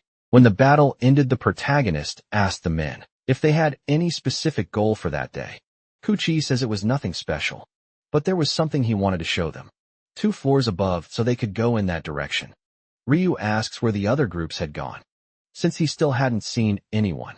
And he replies that there was a base camp set up a little higher up. There was an elevator that led to the camp and to the lower floor, and from their current position, the camp was 3 floors above.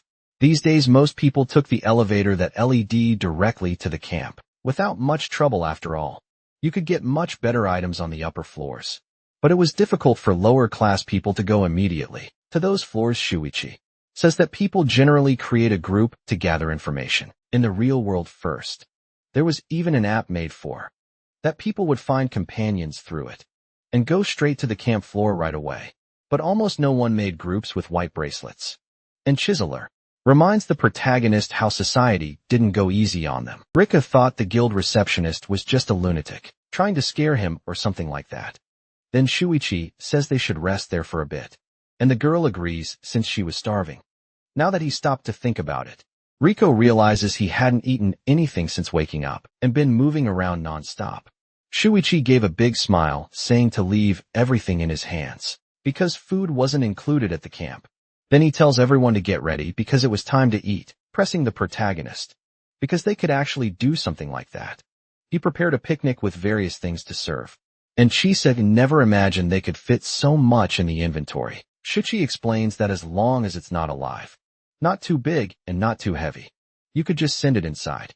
You could even carry food as long as it was in a container. And Teppei gets ready because now it was his time to make things work, although it didn't seem like it. Shuichi was an excellent cook, and Teppei could basically cook anything given to him. Chisa is impressed that he could see well, even wearing those sunglasses.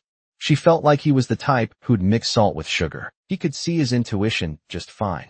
So it was all good. What really mattered was being stylish. There's nothing better than living a swag life. Teppei doesn't take long to finish the quality snack he prepared, and Chisa tries it, agreeing that it really was delicious. Rick, who was eating better there than in the real world, it almost made him cry, which drew a laugh from the man finishing slicing an apple. Flattery wouldn't get him anywhere, but even so the protagonist fell for it, because Teppei offered apples carved just for him. Then the protagonist asks if it was really okay for them to eat so carelessly like that. And Shuichi replies that the camp setup had a special effect that prevented monsters from approaching. So it was fine. The effect expires after a certain amount of time. The city also had a similar effect. Rigo asks if since it hadn't been affected by monsters for 2 years, it must have just kept expanding. As far as he knew, partially yes. But it was also because countries and companies were competing to control the world. That's why it grew so much. After all, the inverted world was an active territory, full of resources not yet claimed by anyone. In this situation, Everyone was searching for those with strong abilities. Even one of them was enough to destabilize things on a national level, not to mention what a group of them could do. To be honest, there weren't even guarantees that one wouldn't risk their life in this lifestyle. But even worse, everyone was frantically trying not to fall behind. In short, they got used to it, and now they were just going with the flow. Back then, everyone was terrified of being attacked by monsters, or that the world might end. That was until they discovered that purple water stopped the monsters from attacking and kept them from entering the real world.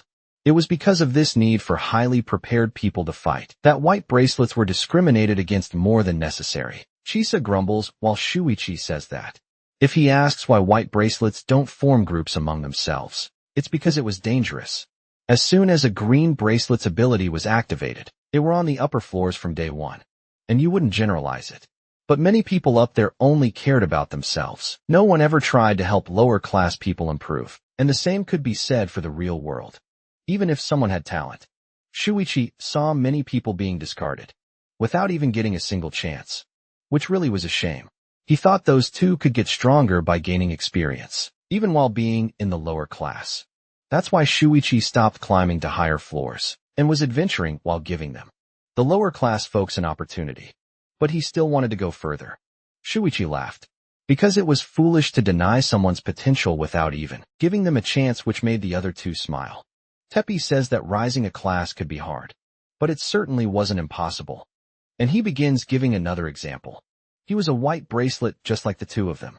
Thanks to Shuichi, he'd been raising his levels on the upper floors, and managed to be promoted to a blue bracelet.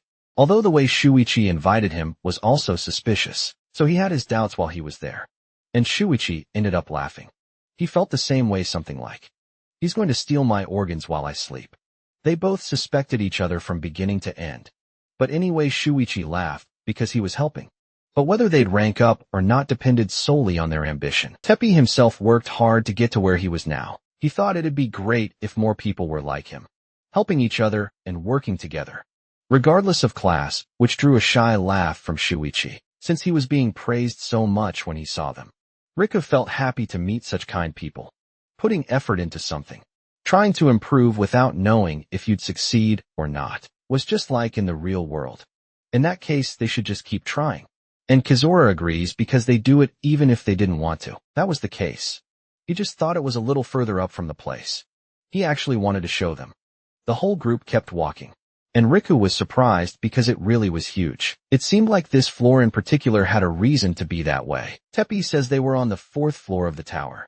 It might be big, but it was a dead end with nothing around, so not many people were there. Shuichi wanted to show them was this. And a protagonist was caught off guard, because it looked like just a monumental stone. Shuichi replies that no matter the dungeon, all of them have a place like this, and among them, this one is on the lower floors. If they read the engraved letters using the decipherability, they could discover its purpose. He might not be able to do it yet, but he thought it would be a good enough motivation, at least for the future, and Teppei smiled, saying he could tell them where an amazing weapon was hidden, or something like that. Then Riku was even more surprised because people couldn't read it. However, he could still use his master-level decipher now, and with that, he was able to read it. Could now read and immediately translate it as be qualified. He wonders what that meant. Continuing to read the narration about how if you desire power, you could touch the stone and something would happen. But before he could keep reading, something suddenly falls and fills the place with dust, preventing the protagonist from continuing the reading. Shizu notices that the entrance just collapsed, to which Shuichi says that actually the stones were summoned with magic. When they looked back, they saw a man approaching because things were over for them. Now Shuichi asks if it was that man who used the magic to close the entrance, and the man tells one of his other men to lower that thing. He would never forgive him if that thing broke. And the man lowers something hidden by a cloth near the floor, as Shuichi insists on getting an answer. The man says that was a great expression on him, but he didn't need to worry so much. They could end this quickly. It was rare sometimes people came down to hunt beginners. Those guys were that type of people. Now their numbers were the same. But there was a class difference. They would try to get out of there without fighting if possible. The other man asked if he finished his strategy meeting, to which the boss says they came from above first. He was excited to see what kind of expression they would make. One of them should be enough for a warm-up. And he sends one of his masked men at Shuichi. Riko shouts, worried about the attack, especially because Shuichi was pierced straight through, and the masked man celebrates for landing a clean hit, charging, and so suddenly was very rude, which shocked the man, because he couldn't pull his sword out from inside Shuichi's body. Shuichi might have aged over the years, but he didn't think he could be defeated just because they were young. At that moment, Shuichi counterattacks the man who struck him with full force, using his green bracelet. He could strengthen his arms up to 3 times more. The strike sent the attacker flying so far that even the boss was surprised. But Shuichi says he held back, so he should still be alive. After all the items from the man's inventory hadn't dropped, and Teppei knew he'd never lower himself to the point of killing people, Riku and Chiso were caught off guard. Because that man really was strong. Shuichi would still let them retreat if they wanted. But if they attacked again, he'd show no mercy to any of them. To which the boss screams in shock. Because that man was truly powerful. Even if he was the only strong one in the group, those two could handle him just the same.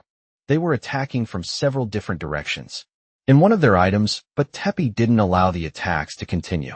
Their weapons were stolen and placed inside bubbles. In the blink of an eye, with Teppei saying that if they attacked, he'd respond in kind, Shuichi handled the rest of them, in charge of his opponents. He had warned them clearly what would happen if they acted. Riko was impressed just watching.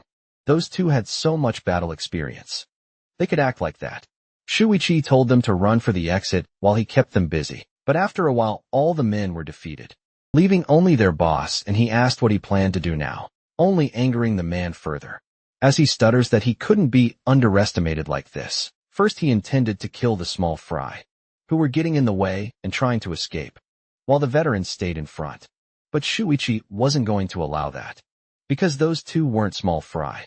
After all, you couldn't keep discriminating against people based on their class. It would only lead them to be mistaken.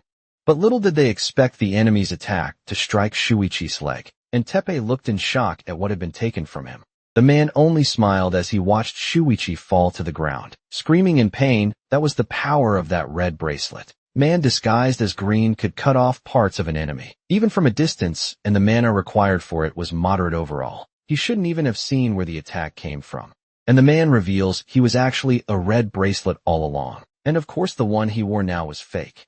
This was Ryu the Face Hunter, with a red bracelet and a physical ability of body enhancement. He says he let his guard down at that moment.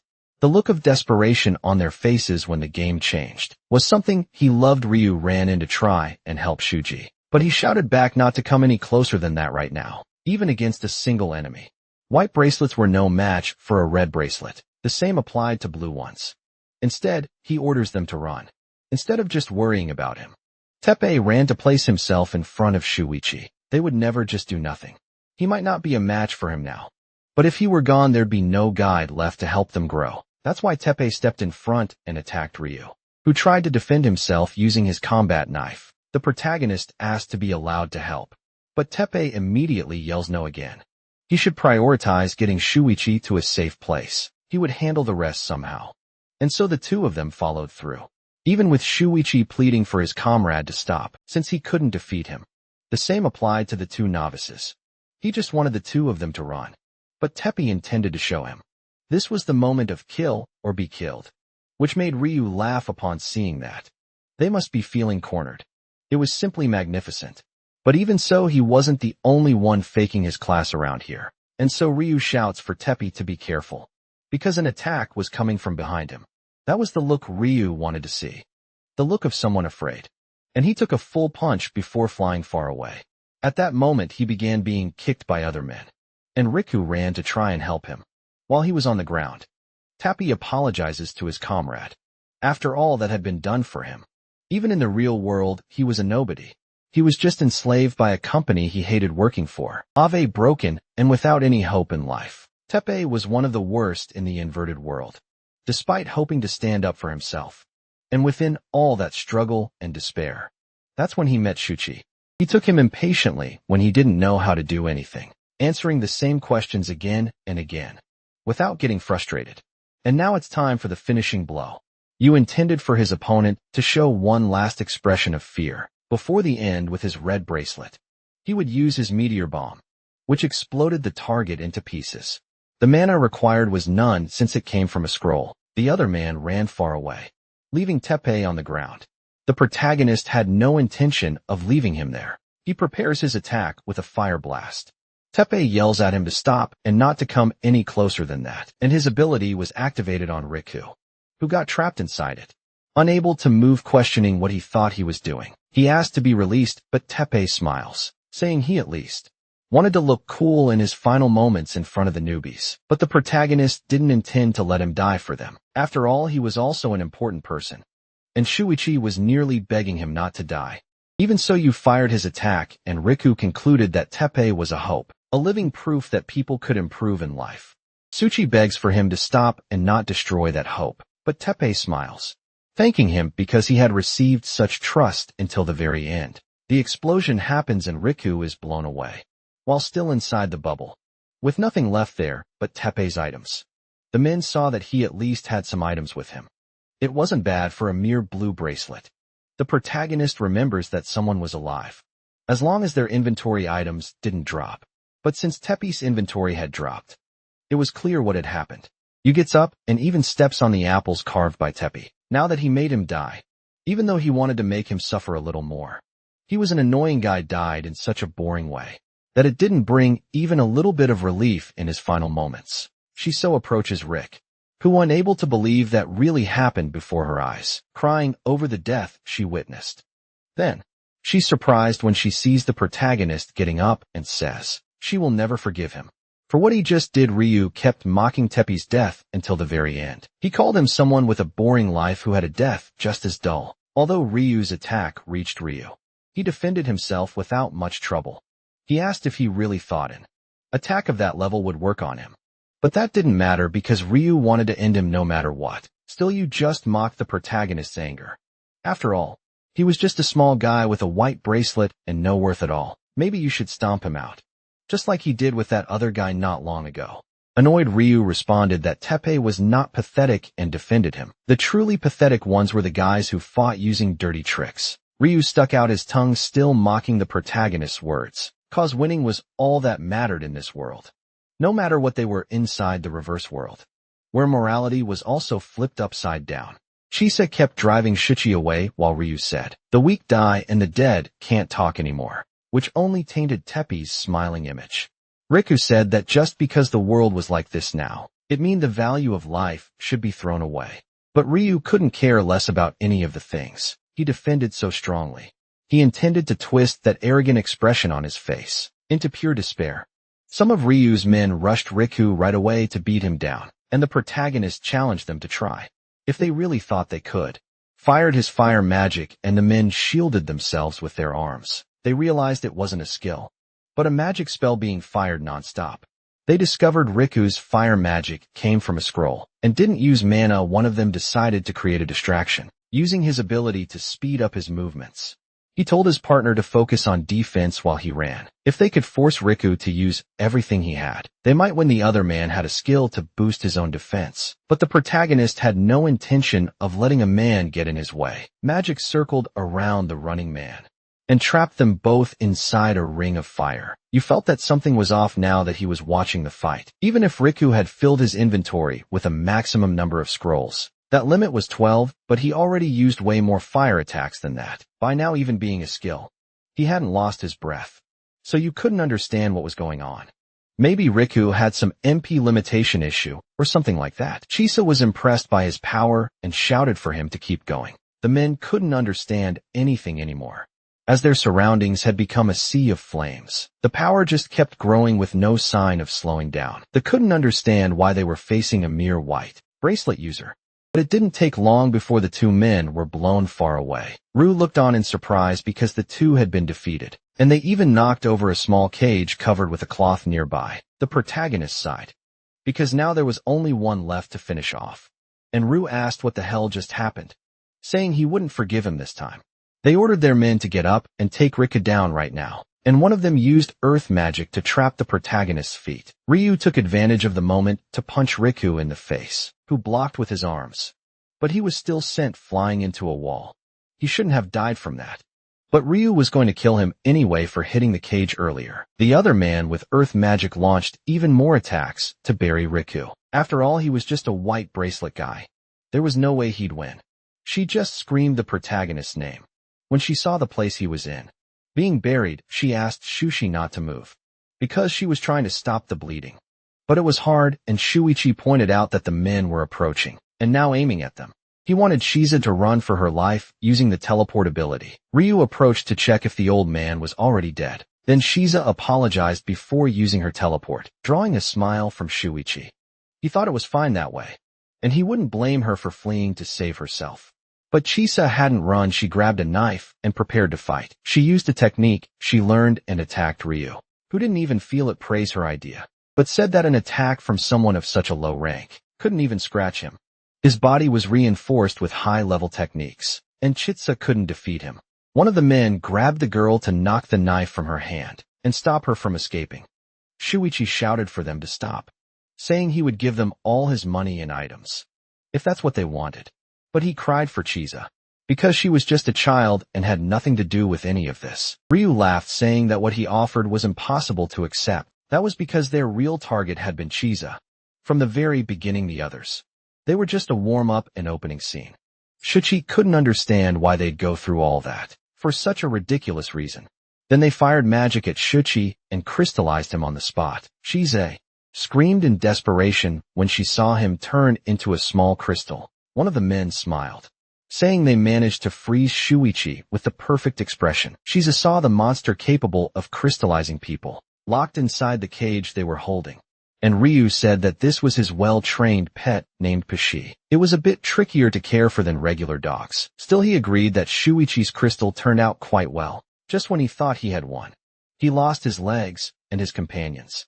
All of that had just been a sideshow. They were truly after Chisa.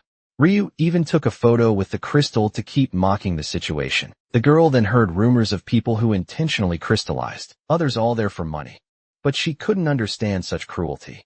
You said he loved seeing the faces of people twisted in despair. He even had plastic surgery on himself to make his face look that way, and he showed on his phone several photos of desperate people. Chisa became furious, as the man explained that the client wanted Chisa's weapon, and also information about the creator of that weapon. In particular, if she went with them quietly, they wouldn't be rough with her on the way. And Chisa remembered being seen when she drew her weapon a while back. The weapon was a limited type, more convenient compared to the others. It was a type of weapon that could shoot bullets infinitely. Anyone would want something like that. But the weapon with a sakura flower and a skull marked on it was truly unique. You told her to hand over the weapon, and she replied they shouldn't underestimate her, no matter what they did. She had no intention of giving up her weapon or saying anything. The man sighed, saying she was quite the stubborn brat. After all, the moment people like her gave up was the most entertaining part. That was when Shuichi's role came into play as a crystal. If it broke the crystal, there would be no return. For the life trapped inside, death was certain, so they would offer a trade to Chisa. She would hand over the weapon, and they would let her walk away alive. But if she refused, she needed to understand exactly what would happen to the crystal. Crystals were tougher than glass, but they weren't unbreakable. Chisa begged him to stop, and Ryu asked what her choice would be. When she stayed silent, Ryu figured she didn't plan to cooperate. But then she screamed, agreeing to give him what he wanted. Still, she couldn't just fire any bullet however she wanted. Even if she tried, she picked up the weapon and handed it to the man, apologizing to her older brother. She's remembered. When her brother asked if someone teased her again for being short, she answered that she fired back 3 times worse, which made her brother laugh. After all, she had a tough kind of luck. It happened right before her birthday. Being short wasn't a bad thing. He knew plenty of reasons why she was amazing. Shizu wanted to go to the reverse world as soon as possible. With the right skills, height didn't matter. But she still couldn't enter because she was under 18. Her brother didn't recommend that place. It wasn't really a safe zone. But if she truly wanted to go, he would support her wish. Flyers began appearing warning people about that skull emblem. There were assassins carrying such weapons, and they were looking for their owners. When Chisel lost contact with her brother, those warnings started to spread. All of that happened about 3 months ago. She couldn't think of anything else that could have happened to him. Then some people started whispering about the creator of that weapon, being among them apparently. The person voluntarily turned themselves into the police. The assassin clan had been untouchable until now. The guards were tightening security.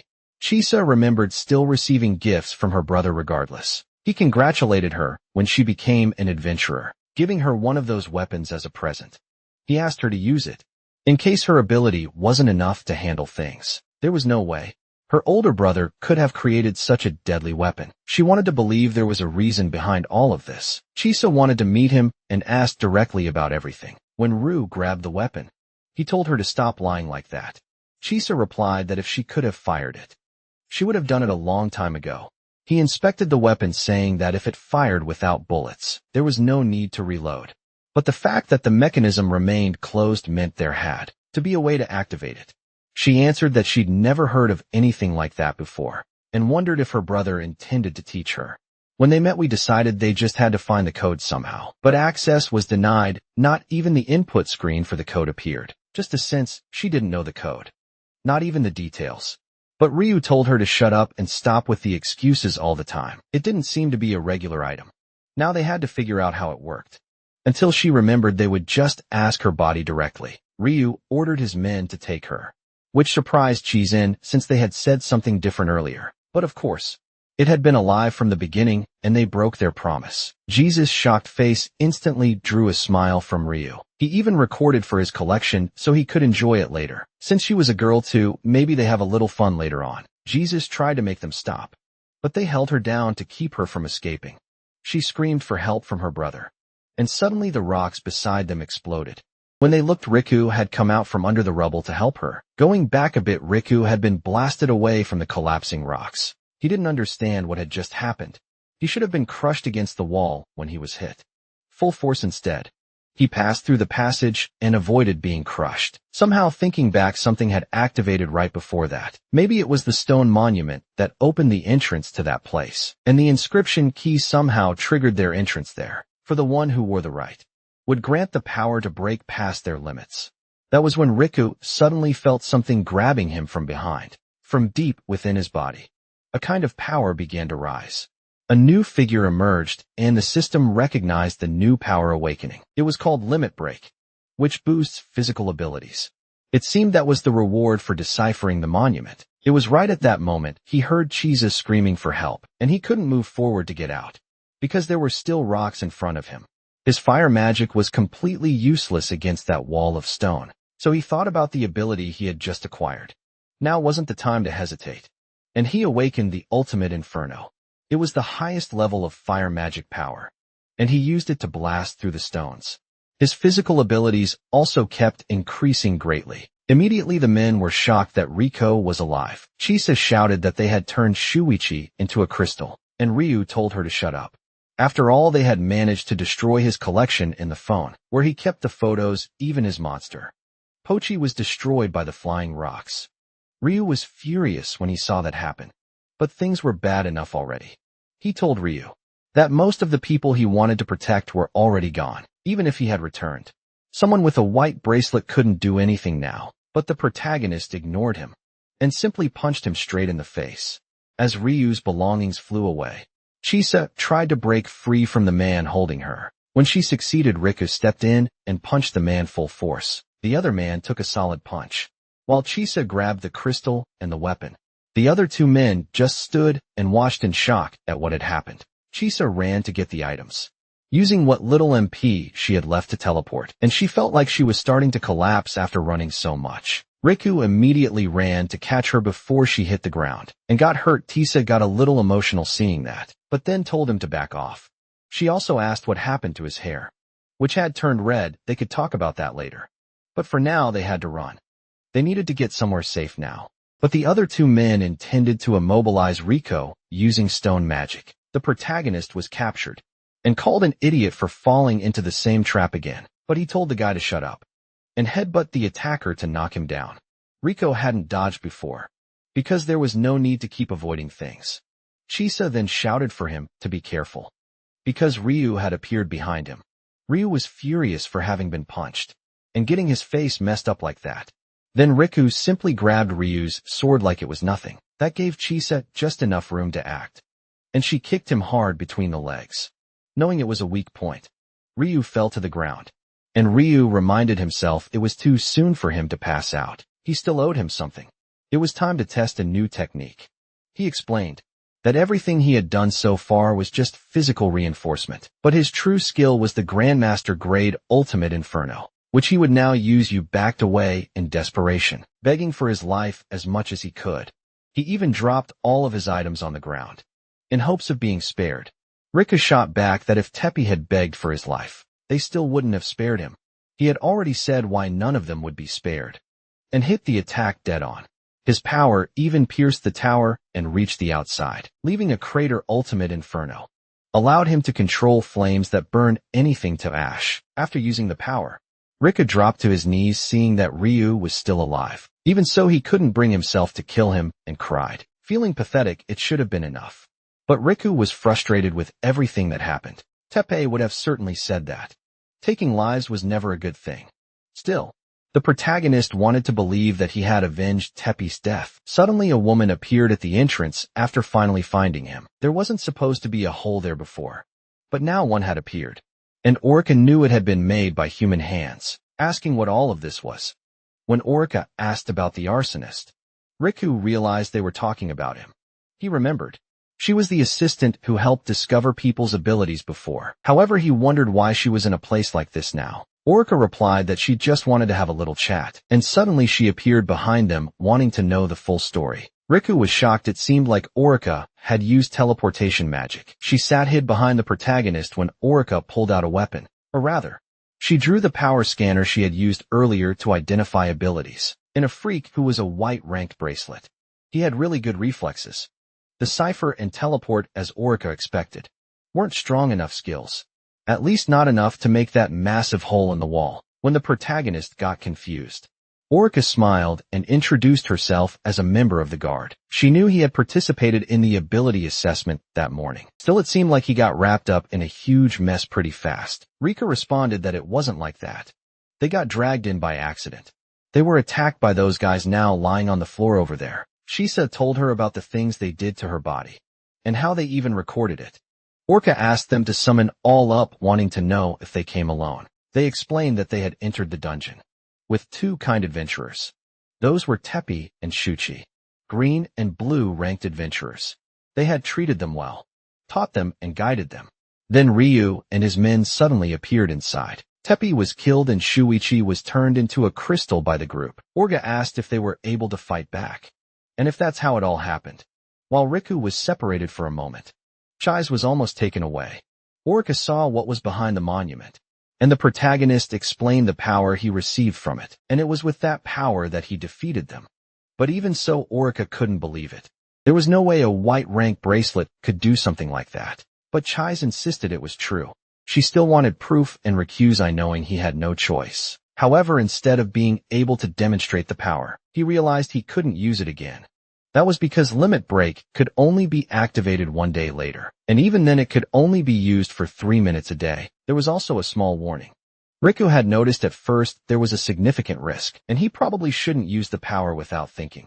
When the protagonist went silent, Shiza asked what happened, and he revealed that he couldn't show it now.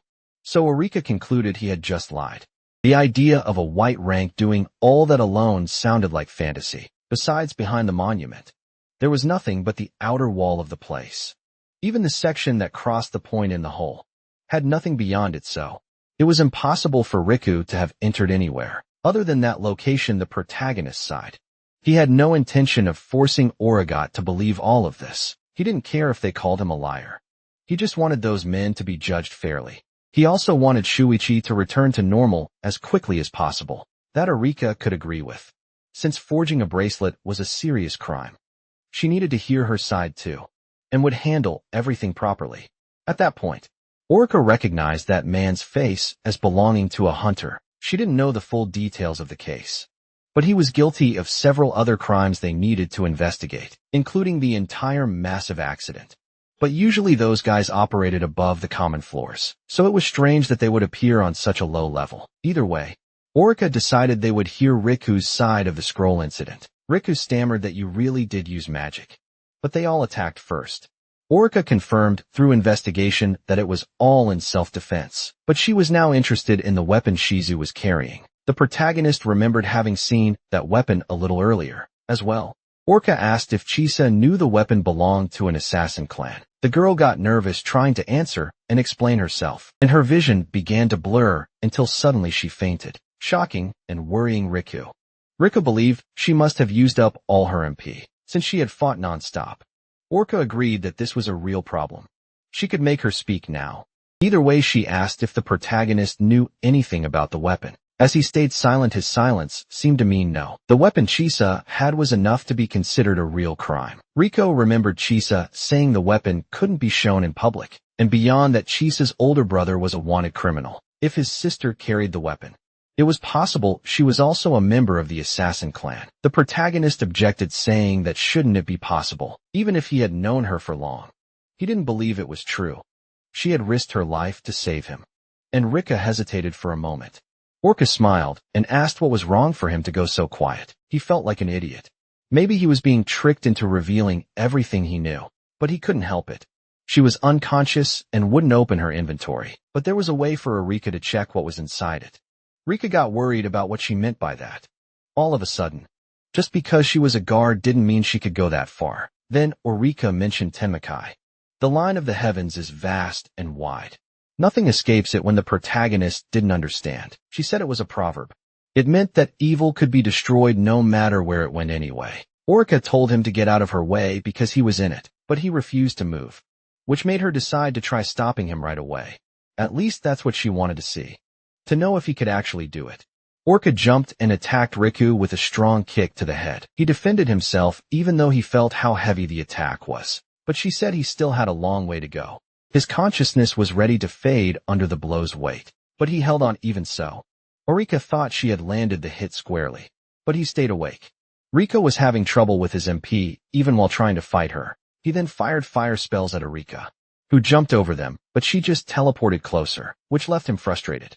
She didn't know he could use those things. He really was an interesting kid. Then she kicked him, sending Riku flying far away instantly. Orca was just toying with him, even if he was tough for a white bracelet. As she approached Chisa, he shouted at her to stop, telling her to back off. He remembered when Mary got hit full force. He hadn't been able to help her back then either. But now it was different, who could move and had enough strength. When Orca was about to do her job, she suddenly stopped upon feeling a power. It was the protagonist gathering his strength to fire off an attack, even knowing that limit break had risks. That didn't matter now. Chisa had risked everything, revealing her weapon and saving Riku's life. This time, he would take the risk using a skill that could cost him his life. It was his turn to protect Chisa, and he charged at Orca immediately. She dodged the attack, feeling the atmosphere shift immediately. But now, Riku could see more clearly the teleportation ability she was using, though in truth, it wasn't teleportation. It was extremely high-speed movement and action. It all went beyond normal perception. But now Riku had the ability to keep up with Orca. Even she was surprised to see his movements suddenly improve. Still the exhaustion from consecutive battles. Using his power weight on his body, the protagonist took an attack from behind and was thrown far away. Orca remarked on how careless he was, though he was reacting differently than before. Riku had let his guard down. The longer this dragged on, the worse it would get. She came with another frontal attack, which turned out to be a bluff, and he blocked it properly. Orca was knocked down by Riku, and she realized something really had changed. From the moment his hair turned red, he had gained more speed. He was using some new kind of power that enhanced his techniques. The protagonist had no intention of hurting her, but she hadn't stopped moving. He was immediately caught in a leg lock. The difference in experience was clear. But Riku had no choice. He would have to use his ultimate inferno magic. After setting him aside, Orca admitted that she had learned enough. He had passed the test, to Riku's shock, who didn't understand what was going on. She revealed she had only been testing him all this time, and she'd had enough fun. The protagonist asked what was going on with Chisa, since she had gone after her so insistently, and Eureka explained that she just wanted to be able to talk to Chisa. During that time, he planned to wake her up by offering a potion. That's when he realized that it was actually just a peaceful way to awaken her. Orca handed the same potion to him, since he looked exhausted and could drink it to recover. She laughed, saying she never actually said anything about taking Chizu's life. Riku realized that he had given off the wrong impression after all. Then Orca revealed that she was part of the guard, and had to verify the facts properly. Even if she reported everything correctly, she still had to confirm the events firsthand. A bit later she was woke up. A little confused, and Riku sighed in relief. Orca assured them there was no need to stay on guard, as she didn't intend to harm her. Her boyfriend had made sure to understand the situation from now on. Chisa grumbled and shouted that Riku is not her boyfriend, clearly embarrassed by the misunderstanding. In any case, the protagonist was relieved to see that she was back to normal. Then Orca asked if she could see the weapon Chisa had been carrying until now. At last she handed over the weapon, saying that it had never actually worked, and she swore that she had never used it to do anything bad in her life. Riku said that if she had truly used it, they wouldn't have tried to flee or silence witnesses. If the weapon had been so powerful as to be considered illegal, they would have used it from the start. Chisa showing the weapon in the store was just to save the protagonist's life. That was because he was about to be hit by a huge spell and would have been hurt. She risked her life to save him. There was no way Chisa could be a criminal, or could agree that he had a point, and asked if she could take a look. The girl said the men's target was that weapon. It seemed like they've been hired by someone. If they had only wanted the weapon, there was no need to involve Shuichi or Teppei. Sure, the weapon was important, but those two had been targeted for nothing. She just wanted to use that weapon as a clue to find her brother. It disappeared in the upper floors of that tower some time ago. Orca figured her brother must be Sakuraba Itsushi, the creator of that weapon, and she agreed, saying she had told the same thing to the guards when she went to the RDO, but it ended up being practically an interrogation.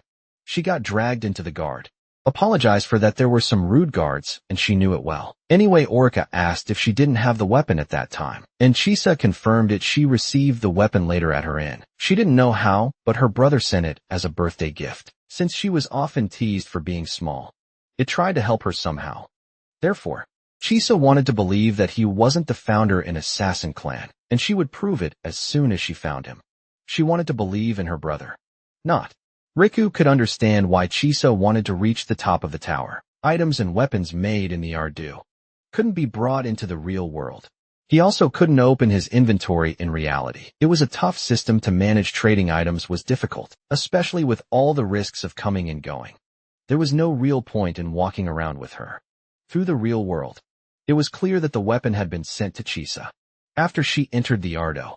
It's because Orca could tell that this weapon was now a fake. Riku asked what she meant by that, and Orca confirmed that it couldn't be activated.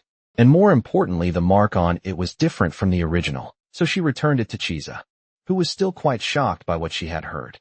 Instead, she would be taking the crystal in which Shuichi was trapped. Chisa wasn't sure if it was really okay, and Orca agreed. The guard explained that no previous weapon had a heart engraved on the hilt, and since it couldn't be activated, it could probably be called a replica. It was a problem that she had been left with a weapon that caused trouble. But it didn't seem like she had any bad intentions from the start. It was a birthday present, and so Orika couldn't confiscate it. She would let it go this time. But Chisa should be more careful from now on. And she also meant that she shouldn't go showing it off in front of others either. Riku wondered why her brother would send a fake weapon to his sister, and even though Orika confirmed it couldn't be used, it was still odd because she herself was warning them to make sure it wouldn't be used. Chisa cried as she thanked her, relieved that she could keep the gift. But at least one of them seemed to be okay with that outcome. Either way, that area was going to get noisy soon. Since the city and the field had some access point, word of the incident would spread, and people would start getting curious about the field. But before that, Orca had to seal off the area and call for reinforcements, so she needed both of them, who had nothing to do with this, to leave now from her position. It would be a problem if it were discovered they had been at the scene. Riku asked what she was carrying, and she showed him a pouch. It was a survival kit, basic gear for all guards to use. After all, they both looked completely exhausted and needed to take care of themselves. But in return, if they found any information about Atsushi, they should report it. Shizu was shocked to hear all this so suddenly, as it was outrageous. However, the guard said this was all just about the weapon replica. It was better to leave the case in Arika's hands, and she knew more about it, rather than trusting other guards who might be less reliable, as they should know. There were some rough guards who wouldn't listen to a word they said, and finally, she sighed and ended up agreeing with what she had heard at that. Riku said they couldn't just leave things the way they were. He asked about Teppei, who had died, in Shuchi, who had been crystallized. He wanted those men to be properly held responsible. The guilty should be punished. And Arika said it would happen after hearing her side of the story. As for the deceased, it was unfortunate, and she would prepare a report after investigating. Riku asked her to do that, and she agreed to return the crystal. After all, Shuichi would receive proper treatment so he could be revived. About a month after returning to reality, the crystallization would wear off. They could return to check on what happened and ensure he was found. It was a great relief. Orica would take full responsibility for the crystal. For now, if there was anything left, it was to find Atsushi and get information, especially about the assassin clan that was so heavily sought after. If the information ended up helping eliminate them or prevent future victims, it would help. Riku agreed, saying that his reason for coming there was to find someone on the upper floors. And Chisa realized that was true. Originally, she was just trying to escape. Now that there was no need to run, there was no reason to be with Riku anymore. But he wanted to make up for what they had done to her and to Shuichi. They could work together to search for information on Atsushi, and Chisa agreed. So the two of them would continue working together as adventurers, and they would climb to the upper floors of the tower to get more information, or could agree that by staying together, they could remain safe. But first, they should head to the camp immediately. They could visit an informant Orca herself used to work with. They might know something about the crystal she was looking for. Chisa helped Riku, so they could leave and head upward. But before they left, Orca called him. She gave him a piece of advice. He shouldn't show that power of his in front of others. This world wasn't kind to those who possessed such power. Those who tried to use it for good would be targeted by others, who would try to eliminate him, out of precaution or simply for fun. He ended up revealing his power. All kinds of risks would follow. Now the issue was keeping everything safe, so it would remain a secret. But in any case, they just needed to be extremely careful. Riku felt that Orica must be dealing with a lot, and he thanked her. The two of them left, and Orica stayed behind to wake the men who had been left there. Ryu had no idea what was happening, and froze when he saw the guard in front of him. Orica prepared to strike and drew a weapon that bore the skull emblem. The pair kept fleeing, and Shiza asked if Rika knew where to go now. He replied that he had found a secret passage thanks to Orica. She said that if they left through that room, no one would be able to see them. That was because the entire place would be thrown into chaos after the hole blew in the wall. Meanwhile, people at the mid-level camp were watching a recording from the inverted tower. They saw Rika's power creating the hole and wondered what kind of thing could do that. They wanted to go out and see what it was, but were worried it might be a monster. They wanted to check it out before the guards seal off the area, and access was blocked. If it could recruit people to the team, it would make things a lot easier. Still, they wanted to follow the trail. The person who did this had to be nearby. The adventurers hurried, wanting to find whoever was responsible. They reported everything to headquarters, and obviously the camp went into panic. They pushed the matter further onto the next day's schedule, with the level of attention from the adventurers. If it was a person, they'd be someone flashy. If it was a monster, it'd be a serious problem depending on the situation. First, the guard had to gather more information on everything that happened. If they could find the source, and if it was a person, they try to recruit them. Information kept spreading, and more work was dumped onto people. They didn't know exactly which floor it had happened on. They believed it was the fourth. The guard had shut down access to the lower floors, so it was likely nearby. They doubted it was a monster, because one couldn't be that strong on low levels. People kept questioning things more, trying to figure out exactly who did it. They were still investigating, but had received reports from Arika. They needed to call an emergency meeting. Only captains could respond. They would be there in case any kind of threat or incident occurred. In any case, they wanted the source of the power to be handled with care. But they still wondered who it was. If they were really that strong, they could be a problem. It could end up causing even more chaos throughout the entire city. Some people thought it looked like some kind of fake movie recording. Whatever the case, if they didn't recruit the person, it would be a real threat. If they couldn't be caught, they might have to be eliminated outright. Who or what had caused such an attack was something everyone wanted to know. The scene was said to have happened on the floor, where beginners usually were watching the news. Kagami started wondering if it had been Riku who did it. She felt like she should have dissected, and when she had the chance. Meanwhile, the pair arrived at the place where they heard about Orica. Riku confirmed it was where some adventurers or monsters could be found, but it was a much smaller number compared to the previous floor. Shisa mentioned that it was probably night outside, and Riku was surprised after all. Even this other world had things like day and night changes, but since the color of the sky was strange, they might not feel it like in the real world. Meanwhile, Ryu asked how that guard could have a weapon with that emblem. Orca said it was just a detail if he was desperate. Would be enough, but they did recognize her hair color. Among the guards, she was one of the crazy ones. Once she found her prey, she would hunt them down without a single failure. Just like a maritime gangster. Her nickname in the guard was Orca, but her real name was Erika. That's what people called her. While being threatened, Ryu begged her to wait, saying he told her everything about his client. There had been a madman there. Someone who broke open the wall in just 1 second. But before he could talk about the client, Erika said that was enough. She already had a good idea who his client might be, and she offered him the weapon with the emblem, telling him to attack with everything he had. If the strongest among them managed to defeat her, she would let them go when you grabbed the scythe. He didn't know what was happening. His stats had increased to a terrifying level. If he could combine their powers, he'd be unstoppable. Besides, she didn't even know what his skills were. If he stayed calm, he could win. So he just grabbed one of his men and threw him in Orika's direction. He was shocked, because his boss had used him as a distraction to launch an attack. Ryu used his scythe and turned the man into a weapon against Orika. She took the hit, while the other men were left confused. After all, Ryu was attacking through one of his own subordinates, but as long as they could win, he didn't care in the slightest. Losing an arm was just a small price to pay. He wasn't used to wielding that weapon, but he still had 2 more meat shields. Things were getting fun for Ryu, but boring for Orika in the blink of an eye. All their heads went flying at once. Orika asked if they really thought they'd live after using that weapon. Even her own allies didn't know anything about this, but it wasn't like they could hear her anymore. And Orika discarded them. Even though she used an injury as an excuse, they should return now. When she struck the wall, Orika confirmed that there was no room behind the monument. She withdrew to file and delayed report.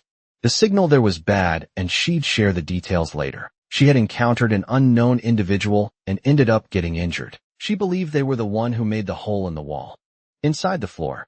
But even Orika hadn't seen their true form up to that point. The lower floor would remain sealed off carefully, as required since the hunter Ryu and his team had been there. They would send reinforcements for a lockdown as a precaution. It was likely the real culprit had already fled.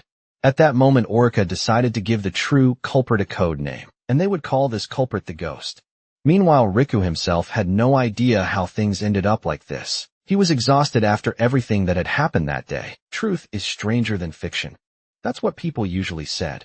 But even so, it all felt far too strange when seen this way. His story with Himari made him wonder where things were going from here. Later, the person who had ordered Riku's capture realized they had failed. That person was the protagonist's childhood friend, President Akutsu. His subordinate apologized to Yasura Akutsu, who didn't want to hear more of it. He just wanted more details. Everything they had, they were supposed to ensure the target's safety. As soon as the hospital report arrived, even though they had received permission from the hospital director, as a courtesy still, Akatsuki couldn't understand how things had gone so wrong, and ordered his subordinate to explain once and for all what had happened. They had sealed all exits. The targets still managed to escape through the service entrance. They ended up finding traces of someone who had helped in the escape. They pursued them into the Argu, but unfortunately got caught up in an incident. And as more people gathered, they lost sight of the target. They searched the entire city afterward, but couldn't find him. It was possible the targets had entered the tower, and they lost sight of them quickly. Akatsuki understood the situation and said it was enough for now. They specialized in dealing with things in the real world, so they should leave argue matters for others to handle. And he told his subordinate to shut up when he tried to say he could do better next time. Akatsuki stated there wouldn't be a next time. Now that things have come this far, he'll decide their punishment later, once everything was resolved. They must be tired of dealing with Ryu matters, and he told them to go rest. The subordinate withdrew in a cut suicide, realizing they had underestimated Ryu. He had been bettered in for 2 years, but his body was still in top shape. The most important report mentioned that there had been no loss in his muscles, much less in his abilities compared to his condition 2 years ago. Akatsuki had visited Riku in the hospital and checked his belongings. Kagami explained they had been found with him. Nothing else was discovered. Inside the floor where the incident happened, those items were found along with his injured arm. Someone must have helped stop the bleeding.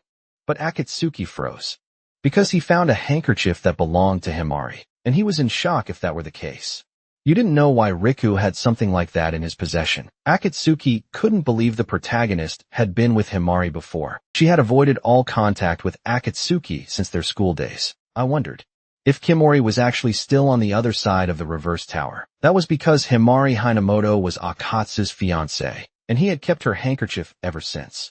So he had no intention of giving up. He would save her no matter what.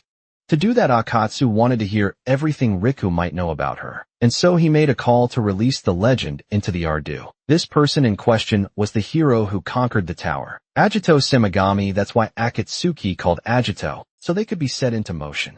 He explained that his objective was to capture Riku and bring him back alive. Agito asked if it would be okay to crush his eyes along the way, and Akatsuki fell silent, remembering how they used to play together as kids. But he had always been jealous of how Himari was much closer to Riku, so now he didn't care if Riku showed up blind. As long as he could still speak, that was all that mattered to him. Now Agito laughed. It was really terrifying after all, to do something so cruel to a childhood friend. If it were him, he said, he'd probably cry, or so he claimed, clearly mocking the situation. Ajigo had taken down the previous subordinate with such ease that it surprised the man. His abilities couldn't even be activated in the real world, and yet he had that much strength. But it was precisely because of that Ajigo could do whatever he wanted inside the tower, still even with the subordinates' protest. Vegeta was annoyed after all. He had received permission from the president to do as he pleased. In the real world, in fact, the whole mess had happened because they didn't do their jobs properly, and now they left it in his hands to deal with the useless subordinates. In response, Agito ordered the man to bite the ground in front of him. He couldn't take the lives of those people, but if he could make them do something humiliating, it was worth it. Agito laughed in surprise when the man actually did it, complimenting his effort. But despite having promised that just to put him at ease, it was obviously a lie later. Agito called his boss to report that he had finished the job as usual. While walking down the street, some bros recognized Agito and got emotional. They always watched his live streams and thought he was amazing, even wanting to take pictures with him. Meanwhile, Orika was making her way back out of the tower. She greeted the vice captain after finishing her tasks inside. When asked about the weapon, she said that just as expected, it was real. The owner seemed harmless, so they should just keep an eye on him for now. They might contact him soon, and she had sent a few members to watch over him.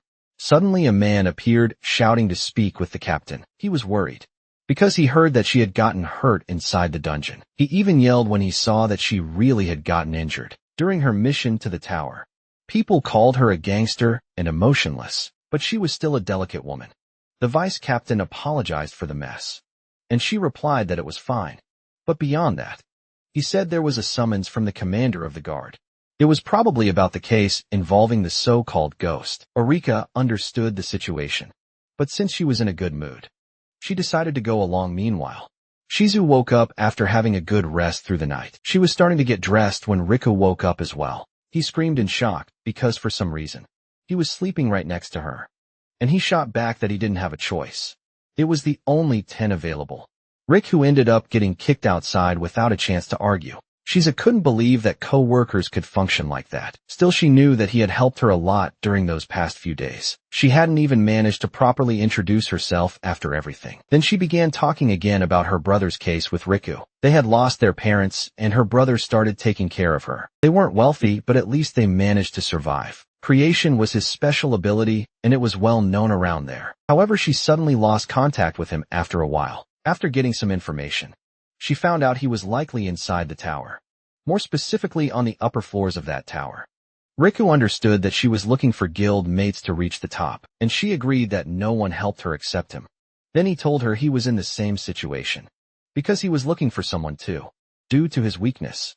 He had watched that person turn into a crystal right before his eyes. Hize got confused because he had said it was his first time in the Arduo, and then he saw someone become a crystal.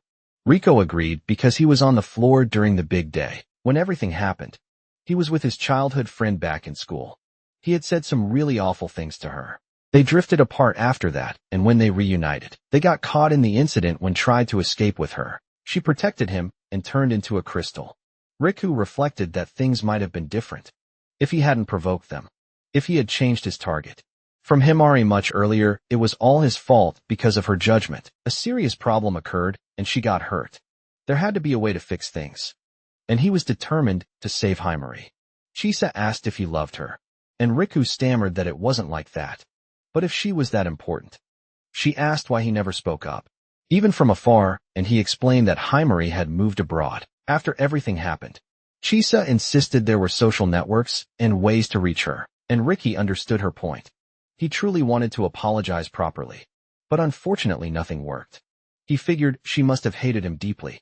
Yet when they met, he didn't feel any of that coming from Himari. Meanwhile, Akatsuki was at home sighing because he was always busy. He would end up having to deal with new problems all at once. That included the chaos caused by the attack of a monster or some suspicious person.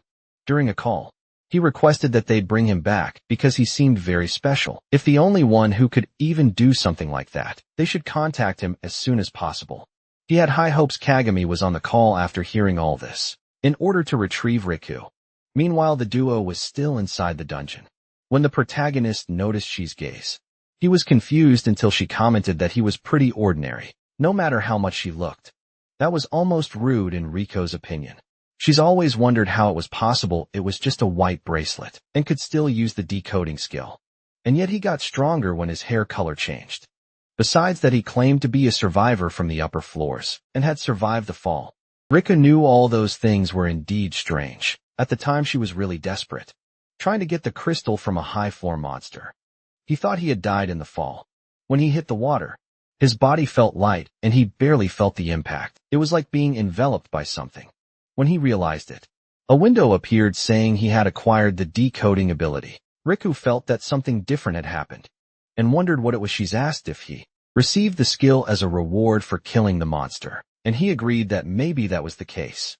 Maybe he also gained combat skills and stamina from that experience, because he had never moved like that on any other day before. She felt like he was holding back a lot of things. But it didn't matter since Riku had this skill. It meant he could maybe understand other monsters. And he responded that it was because he was the true author of DWR, which completely caught her off guard because that was weird. She asked how many stats he had, and Riku sighed. He knew this would happen. Besides, the author of the novel was the CEO of RK2. Everyone knew that after all, he had used unpublished web info to clear the tower. For example, he used a strategy to defeat the first floor boss, which was tough. And Riku could understand that because it was their novel, and they knew it better than anyone. The centipede could regenerate even if its head was destroyed, so you've had to defeat it by hitting the tail. Like the Otoshi Druma game. Riku had made many strategies that weren't online, but were written in his notebook. But now without the notebook as proof, he couldn't prove the ideas were his. If that were the case, the knowledge in his head would be his only advantage. Clearing the tower would be proof that he was the author. He couldn't just let them steal his work. Chisa ended up agreeing, even if she didn't fully understand what he was talking about. Meanwhile, some workers were heading to their jobs on a crowded path, but they noticed the elevator had stopped. There seemed to be some malfunction. Then they saw the presence of the legend known as a Jinno Samagami, and they wondered why he was there. This was a worker's elevator. It looked like he was finally planning to help clear the tower. Somehow, if the monsters disappeared, they could work with more safety. People even started cheering for Ajigo, not knowing what it was really about. He thanked everyone for their support, promising he would do his best during the job. Even so, Agito always felt in a pain, and it was part of his act. He was only using the elevator because Riku used it too. It had been some time since he had gone to the other side of the tower. The first tower had been handled, thanks to the existence of that notebook. About a year and a half ago, when they began clearing the tower, everyone followed Akatsu's words and killed the giant centipede boss. The group came together to kill the monster, even terrified because it was huge and strong. That was a massive monster capable of immediate regeneration, and it had a counterattack if it wasn't struck in a specific order. The group quickly noticed that Agito had disappeared. It looked like he had flooded. That's when everyone was frozen in place by Agito's ice magic, and couldn't move. But not only them. The boss was also frozen by the same magic. Agito thanked them because thanks to them acting as bait, he managed to take it down. It had happened just like it was written in the notebook. That once took 36 elite fighters to bring that thing down, but Agito managed to do it alone, using only magic. Still, even he couldn't defeat the immortal enemy on the upper floors. But there had to be another rule to take it down. With the right information. It was possible, however. The notebook stolen by Akatsu was incomplete. Even so, he was desperate to clear the tower for the sake of his fiancée. And the key to clearing it lay in the knowledge that only Riku, the original author, possessed. Agito knew Akatsu made a mistake in claiming to be the true author. No wonder he was starting to get desperate after a while. And now Agito realized he could just steal the author for himself. Even if he resisted, he could be captured and forced to talk. After that, clearing the tower would be easy. If that happened, Agito's influence would rise even higher than it was now. He didn't care about the CEO's pride or his wife. He wanted it all. He intended to turn this entire world upside down once and for all. Meanwhile, the group of men had gathered to search for Captain Orica. She had said she had something to do, and went straight to the second floor. She insisted on doing it alone since it was a promise she had made. She was now at the guild headquarters, where Orica relayed the information she knew. She handed over Shuichi's crystal so it could be recovered. Along with his name, there was an opening in the regeneration area. They could transport him later that day. And she agreed, saying she'd bring more information when possible. She also listed the names of Riku and Chisa so they could visit him. The next part was one she hated. The death certification office. Upon entering the place, Orica found the area as crowded as usual, and she met the guild receptionist in Akadori Jin. Jin asked why she was there, and Orica said she had to handle some paperwork. It was a bit shocking that the captain herself would do this, but it was part of her job. After all, she was also a guard.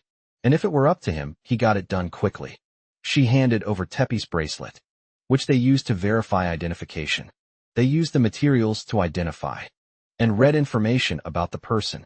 Some parts were missing, but the face was still clearly recognizable. Jin saw that the guy had died, and Orica confirmed he was tricked and killed by Ryu. He had been protecting some white-rank newcomers, which frustrated Jin. She was surprised it seemed like he knew him, and Jin explained that it was different.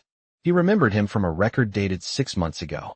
Actually, that was because 6 months ago, Jin had said there was no point in doing such a dungeon, since Teppei used water magic. There was a chance he'd run into trouble. But there were countless white-ranked bracelets like him at the time. Jin thought he should accept his bad luck and return to the real world. Immediately instead, Teppei scolded him, saying he had no right to criticize what he was doing. Even if his rank was low, he would handle it however he could. Jin said that only a tiny fraction of white-ranked adventurers were actually useful. That was because the vast majority of them died before even being recruited. Still, Teppei didn't care. He was fine with dying while climbing. His body and mind were breaking down. Even breathing could become difficult. That place was where those who climbed rarely ever returned, and they knew it. Everything inside was new. It was a refreshing beginning to Teppei. That was the Ardo. It was the true hope of his life. If he hadn't gone through that, he probably would have ended everything long ago. And Teppei alone approved of himself. He'd live the life he wanted and die like that. That was his result, even with weak skills. He would face whatever came his way. Jin didn't want to hear that from someone who thought they were so great. Still, Teppei had no issue with someone trying to look cool, survive with the power he received, and return triumphantly. Now Jin was impressed that Teppei had become a blue rank bracelet, protecting other white ranks. He had done exactly what he wanted from the very beginning, was always showing himself to others.